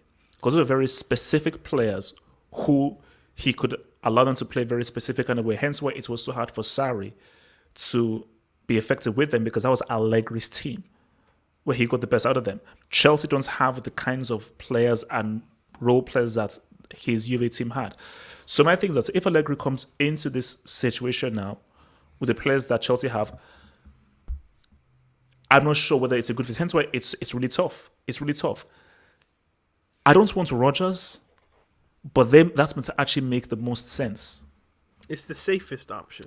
It's the safest option. Yeah. That in terms of like, I just don't like it, But if I'm being objective, it probably makes the most sense. If his name was Brendan Roger or Or something like that, Rogerio. maybe you'd like it. But because it's Brendan Rodgers and he's Northern Ireland and he just looks like he looks, it doesn't seem appealing. But when people bring the name up, it does make sense. Like I can understand how you reach that logical conclusion that give it to Rodgers and it will work. Like if you look at what he did for Swansea, Liverpool, what's the team? Celtic, Leicester. Like obviously when he was with Liverpool, it didn't reach maybe where it should have, but you can still see the progression. And a lot of people who played under him lauded him. I think Suarez said something about like that's the best like season I played was with him. So, or just like that was the best coaching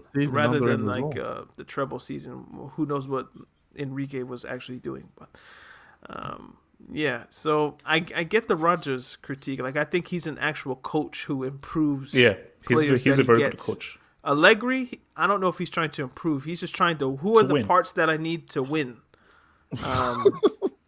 So, and I don't know if Chelsea have that right now. Like just the parts, like that's another 200, 300 million that Chelsea would need in order to get him on a level. Because here's the thing: is like Lampard is wrong on both accounts. In terms of winning now, he's completely wrong. In terms of a process, he's wrong. So people say, "Oh no, let us have a process." Okay, a process. I don't want a process, but a process is fine. But who says Lampard is the right man for the process? No, he isn't. I've used this analogy several times, but it's like if you want someone to build a house, and they say come to where you're living, you're like, okay, I want you to build a house. The first thing you would ask this person, presumably, do you have any work? Could you show me something that you've built before? So and then they give you their book. I've built 20 houses. I've been subcontracted and contracted by XYZ. Like. They give you a proven resume. This is how I do this and that. This is how the rooms will look. This is how this will look. Residential, commercial, high rises. Yeah, and then like I was thinking more like domestic, but like yeah, you could do like a skyscraper. Like what skyscrapers have you built? This is a better analogy. Like the skyscraper. No, I've never built a skyscraper before, but I want you to give me the money and the materials in order to build a skyscraper in downtown Chicago. No. I'm not going to do that. No. Why? Because you've never done it before. Like, why don't you go to some smaller place that's less and just do it somewhere? And it's like trusting just a novice builder. And let's say, they built a new skyscraper in downtown Chicago, Abdullahi. This is this guy's first ever building. He didn't quite know what he was doing. Do you go in the building? No. No. Because he's never built a building before. Mm-hmm. So that's what Lampard is. Like, I don't trust to give him, and I don't trust what he's built because you've never built anything before. And that's my problem with Lampard, because people may say, he's a club legend, give him time, it's gonna come out good. I keep restating to the fact that he's a club legend. I get that. I'm not angry being in the club legend. It's come and it goes. It starts, sees everything. I don't mind.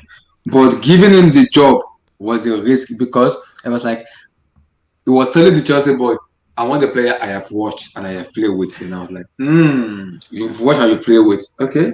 You watch Ziyech, you bought him. You watch Harvard, right? Do you play with Harvard? No, you watched him play. Good. You bought him. You watched Timo Werner. You bought him. You watched Thiago Silva, right? You bought him. Ben Chilwell, you watched him because he played for Leicester City. You bought him. Now, you bought this player. Now, put it into play. Let's see. Those players you've watched, put them into play. Let's see. That is failing.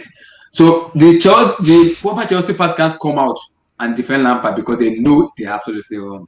If they give him time, he's going to come out. Okay, I'm like, but what if they say that give it time?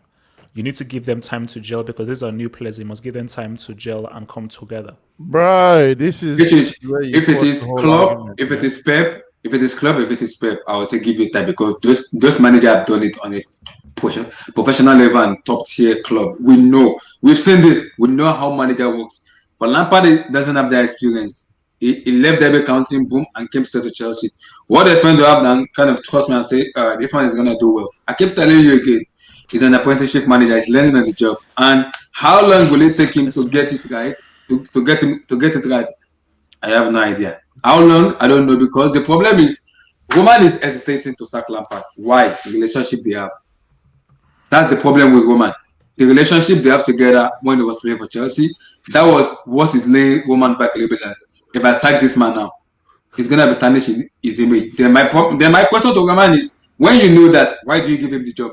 When you know that it's going to happen. He had to now. At the time, it made sense. At the time, it made sense. Yeah, They also gave John Terry the job. John Terry rejected it. Wait. Let me see. What's Eddie saying? Eddie, Let's not revise this again. I'm not even attacking the whole how we got the job thing. Now, I was just gonna say it's gotten so bad for Frank Lampard, or so peak for him, as you guys would say, that Peter Bosz, I think the coach or director of football of Bayer Leverkusen, came out and said, "I'm watching Kai Havertz, and I don't know what Lampard is trying to do with him." I saw that. Wow. Oh shit.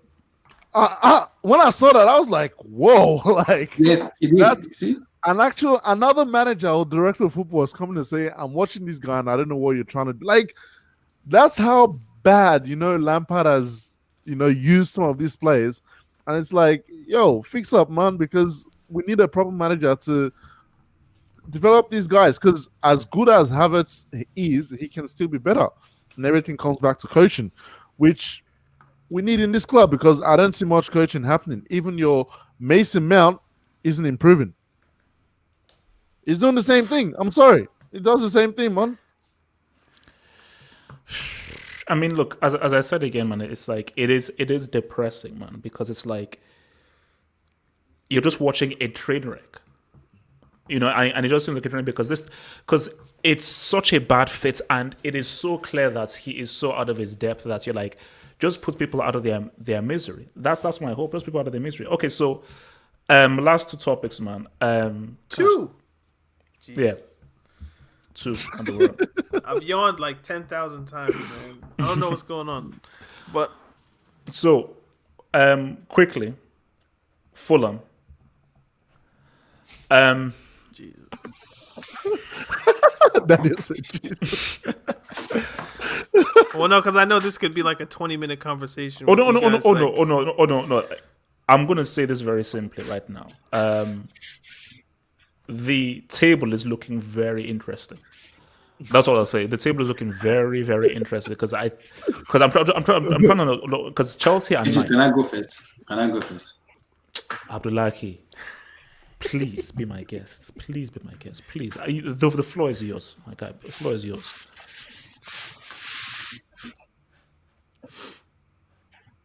The floor is yours now. You see, you say you are saying the Premier League table, and I'm laughing. Chelsea gave Arsenal 15 the table, a promo. We give them festival promo. I won't be surprised if we give Fulham a promo too. It's Chelsea team. It's Frank Lampard. He does it every time. You give a team who is in relegation battle, who is trying to get themselves out of relegation, and you take, I beg, beat us anyhow. Just do whatever you want. That I keep saying it. I told Eddie. Will I be surprised if Fulham beats Chelsea? I'm not going to be surprised. I'll just be laughing. And the Chelsea fans, I will take the banter. I'll be laughing as that. I expected this to happen. Because what? It's Lampard. Because he doesn't know what he's doing as a manager. So do I expect it? No. Look at the run of match we have. Fulham, Leicester City, Wolves, Burnley, and Spurs. I can guarantee, those matches I just mentioned, I can guarantee you, Lampard is losing 3 or 2 out of that match. He's losing 3 or 2. I can guarantee you that. He's losing 3 or 2, and when he lose those matches, that is them. That's when you say civil war, it's not even civil. It's World War 3. We are saying Chelsea fans are gonna come out with riot. World War 3. That's when you see Lampard out. They were saying Sarri out. It was sacked. Lampard won't last if he lose. So we have 5 matches now. If he lose 3 out of that 5, it won't last. It won't last. So okay. Look. Win, loss, or draw. What happens against Fulham? If he loses against Fulham, my lord in heaven, it won't go well for all Chelsea fans. I'm ready to take the banter because this is what we signed for the Chelsea fans. Frank Lampard, I will take the banter because it's Lampard we signed for an apprenticeship manager. Wait. Are you still on German Zidane? Do you still back that German Zidane thing and Havertz? from Lampard and everybody, I've given up. I have given up completely. I'm giving up because Lampard has already make me give up in everything. This team has a potential to do well. Another manager will take this team, and we will see the best of this team, the attribute of this team. But Lampard is making both Timo, both Ziyech, both Kai, all of them look class A, scholar. That's how Lampard. I'm serious. That's how Lampard is making this Chelsea Okay. So team look. Eddie, man, Fulham thoughts, man. 3 points, or don't even show up to the dressing room again. Like, just resign after you lose. Or, like, But seriously. that's never happening. You know that like he's too prideful. Look, He's too prideful. HH, I don't know how I'll do it, but I'll have to buy tickets and go slap this guy off that job. I'm frustrated at this point. You know, my one joy today, I don't know if you saw me when we started this show, I was watching the Arsenal game, hoping they didn't score a last minute goal. That's why I was late, because I was watching that. Oh yeah. Me too. I was watching that game hoping that, because I knew what was gonna happen. I was gonna switch my phone off if they won that game, because they were all their fans are coming for me. I've had to deal with United fans this week because they're top of the table and they are 10 points ahead of Chelsea, and we're not even halfway through the season. We're not halfway through the season, and Chelsea are 10 points away from United. And I said this on the group the other day. Wow. I look at this and I'm going, United should, unless they have a drastic dip in form, I think they can carry on to the end of the season. Probably not a title challenge, but top 4. United, Liverpool have had a dip, but I expect them to recover before the end of the season. Man City are looking good for all money right now. Those 3 are pretty much a lock for the top 4. And Chelsea are already 6 points behind Leicester City and Everton. So, we need to start racking up some wins, man. We need to start recovering all these. So, this is a game where you take the win. However you do it, I don't care. Even if you cross an inshallah your way to a win, I don't care. Just get me that 3 points, man. Because I can't deal with watching the Europa League next season. I'm just. Oh no! God forbid. Nah, God see, forbid. I can't do. Eddie, I beg give up. This Lampard Lampard is already making me giving up. You better give up. So Lampard don't cause confession anymore. You don't want me. No. You don't want me That's doing the an last straw. Abdullahi style run from. Like, no. I can't. It's for me. See, call me crazy. Chelsea making top 4. They have to. Chelsea making top 4 like that. There's no way that they would spend the amount of money that they spent in There the is summer. no way in a hell that Chelsea are not getting top 4. HH and Daniel, end of season, Chelsea are finishing 7th. Forget it. No. Get ready for Europa I League. don't not believe you, if that makes sense. Nah, for Chelsea to get, I was looking at the fixtures just now, and I looked at fixtures all the way to the second leg against Atletico, or you can extend it to the weekend after, which is the Liverpool. I think there was about 12 games in there. That's 36 points. Chelsea need at least 27 points minimum. 27 points in the next 12 games. I don't trust Lampard to do that. So Daniel, how worrying is this picture? Based on where we are at the season, I'm gonna take a draw off the table, because if you look at Fulham's results, I think they've drawn their last 5 games in a row. What are the chances that you draw 6 games in a row? I can't give you that. So, oh my God! Wow, that's crazy. Damn. Yeah. So I'm gonna take a draw off the table, just law of averages kind of thing. So it's either gonna be a win or a loss. If I had to guess, Chelsea probably win 2-0 probably. What I would be more worried about are the next 2 games, because they're against Leicester and they're Wolves. against Wolves. So We've got a game against Luton before that, so the cup, I don't really yeah. count that one. But Hey, all games count, man. Leicester and Wolves, those are the 2 games. Or maybe even Burnley. I could see him getting Burnley, but you need at least 3 wins in those 4 games, I think, to keep yourself competitive. Ideally, you'd want all 4. So, But yeah, Fulham, that should be a win. Even I'm willing to go out on the limb and say, definite win. And I'm not even trying to do reverse psychology. I genuinely think. Oh no. That's for me. Like so. I basically same thing.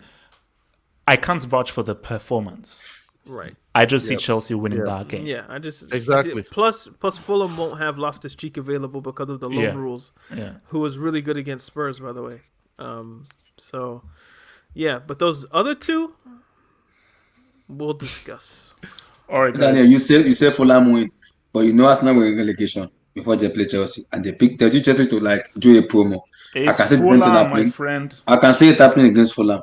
They can just use it because if they win, they go 17th. Abdullahi, You know you're that. too negative. You're too Abdullahi, negative. Gatlock just came for you. You said Arsenal were going to finish 18th. Gatlog, I beg clip this. Chelsea are finishing 7th in the Premier League table. We'll finish 7th. Clip it. We're not making Champions League. Okay, look. Let me give you so guys, image of the week, man. All right. Image of the week. So thoughts when he says, and also guys, I don't want a straight up reaction too quick, man.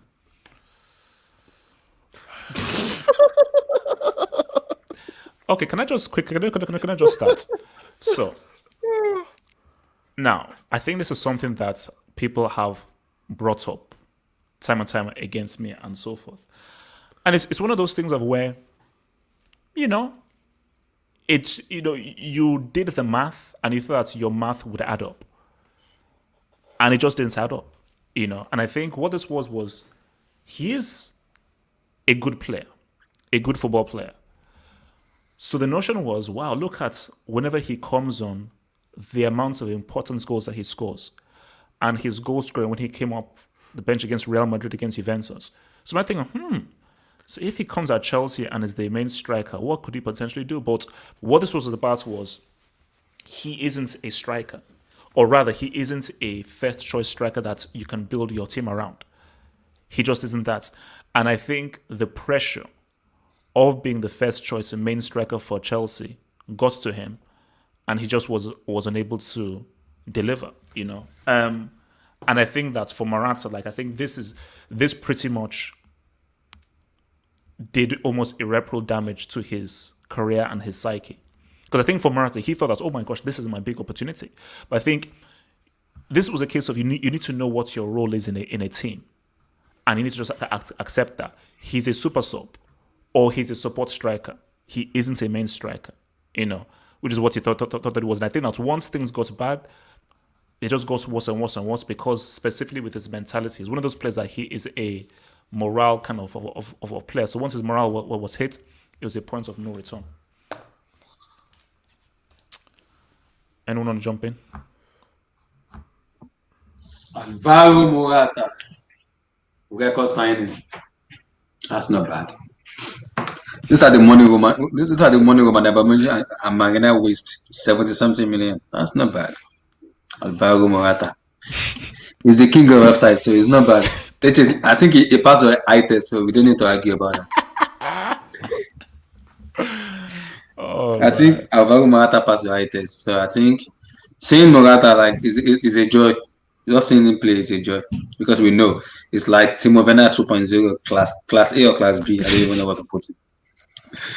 I don't know what to compare between him and Timo Werner. Alvaro Morata see a free post and bulldozer it up. So I'm like Morata, man, it's Chelsea Football Club not paying you money.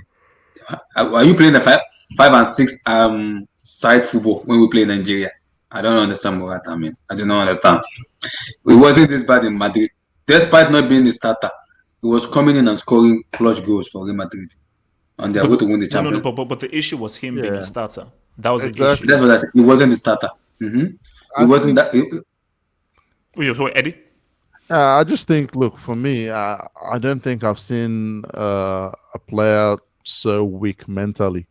That was his problem. He was a mentally weak player. Because making the step up from being a backup or a second striker to the lone striker or the top striker at the top club, you should want to take that responsibility on.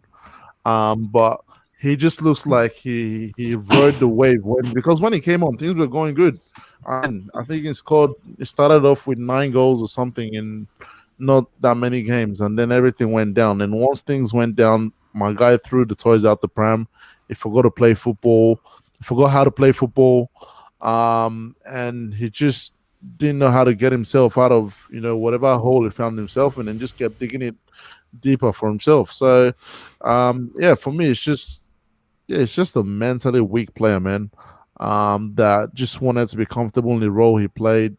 Being a second striker. I started talking about going back. I think, he started talking about going back to Spain, and I'm like, dude, you play for Chelsea, like.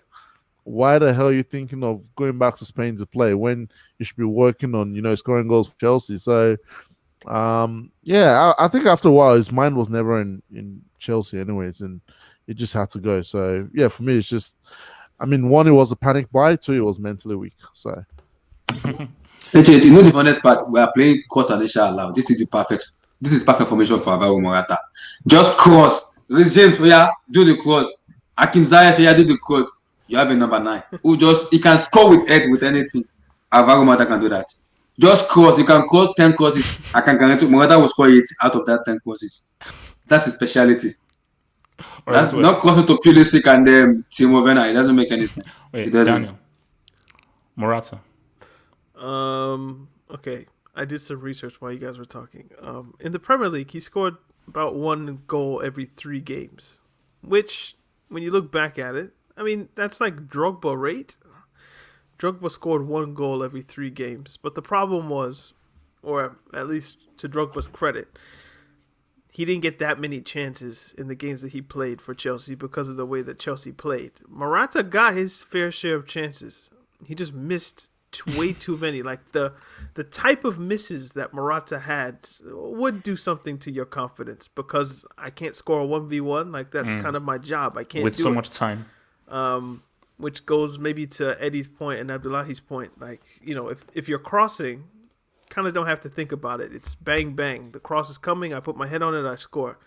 If you're mentally weak, though, and you need to decide top corner on the left side, top corner on the right, bottom corner on the left, bottom corner on the right, do I try to go through the goalkeeper's legs? Do I go around him? What do I do? If I have all this time, you just kind of stutter and your brain freezes. You just shoot it anyhow. And a professional goalkeeper is probably going to read you and save it. So the 1 and 3, when you look back, it's not that bad, because there have been Chelsea strikers in the past that have been 1 and 3 that we've looked at and been like, no, he's a great player. But when you actually look at the game, it's bad. Parenthetically, for Have Hope, you got bamboozled from the Bayern thing, didn't you? He went on a spectacular run against Bayern. He dribbled the whole field. He didn't score. Cuadrado scored. But that moment was his passing the eye test moment. Close parentheses. Like, actually open back parentheses. You shouldn't have got gassed by that one moment. Close those parentheses, man. Keep those parentheses closed. Keep those parentheses closed. They're back closed. Second thing, when I look at this picture, I think about Lukaku. And we talked about this on the Talking Tactics podcast, Double H. But the one lady who said, like, I always go for the most intelligent player. Well, yeah, and that means I pick Morata instead of picking Lukaku. That kind of analysis at the time, it hurt my feelings.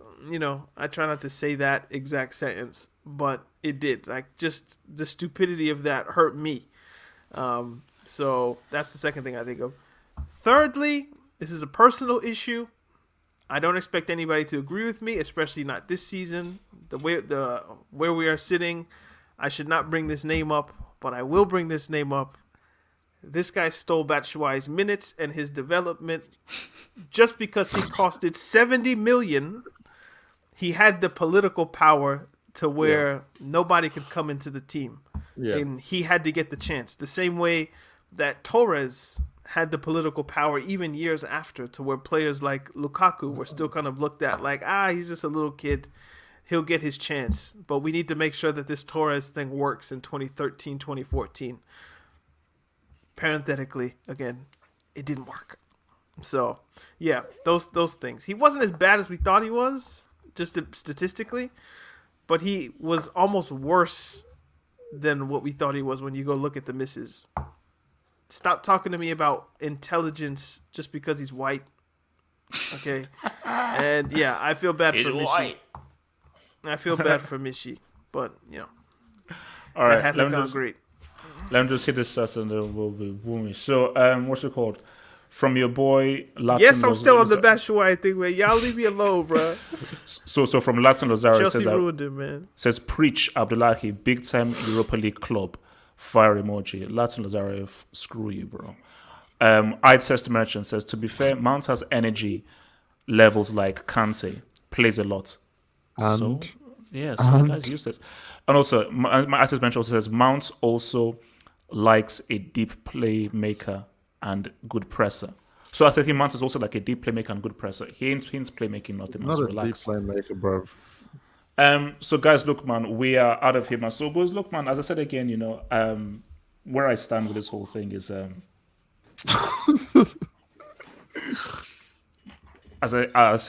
want Lampard sacked as soon as possible. He's the wrong man for the job. Wait. What's funny? The way he came in, bro. No, keep going. Yeah. No, I thought it was something in the chat. No, it was like your cadence. It was funny to me. Yeah, no. Basically, as I said, look, I mean, I've not changed. Like, I want the guy sacked. It's getting annoying. The football is unseasoned. It's dry. It hasn't been cooked. It's like, for goodness sake, can you just put? This is like boneless, skinless chicken. Can you put it? Football, bro. There's no seasoning. There's no Maggi sauce. There's no salt. We need the Declan jollof rice. No. This if Declan Rice comes through, man, we are looking at stuff that not an inch of the seasoner has come out. No paprika, no spice, no Maggi sauce, no thyme, no curry powder. No curry Richard, powder. are you just learning this now that Lampard is an apprenticeship? You should have learned this from day one. The very first time Roman hired him, that was the issue. So all I'm saying is that, look, because people can say, I want this man sacked as soon as possible. I want him It sacked. won't happen. ASAP. It won't happen because of Roman. It will not I happen told you guys because of last Roman. week, the sack, calling for Lampard to be in or out implies that you I care more than I actually do. So I'm not there with you, Half Hope. Like, if he stays, it's fun. If he leaves, it's fun. Like, either way, we get fun.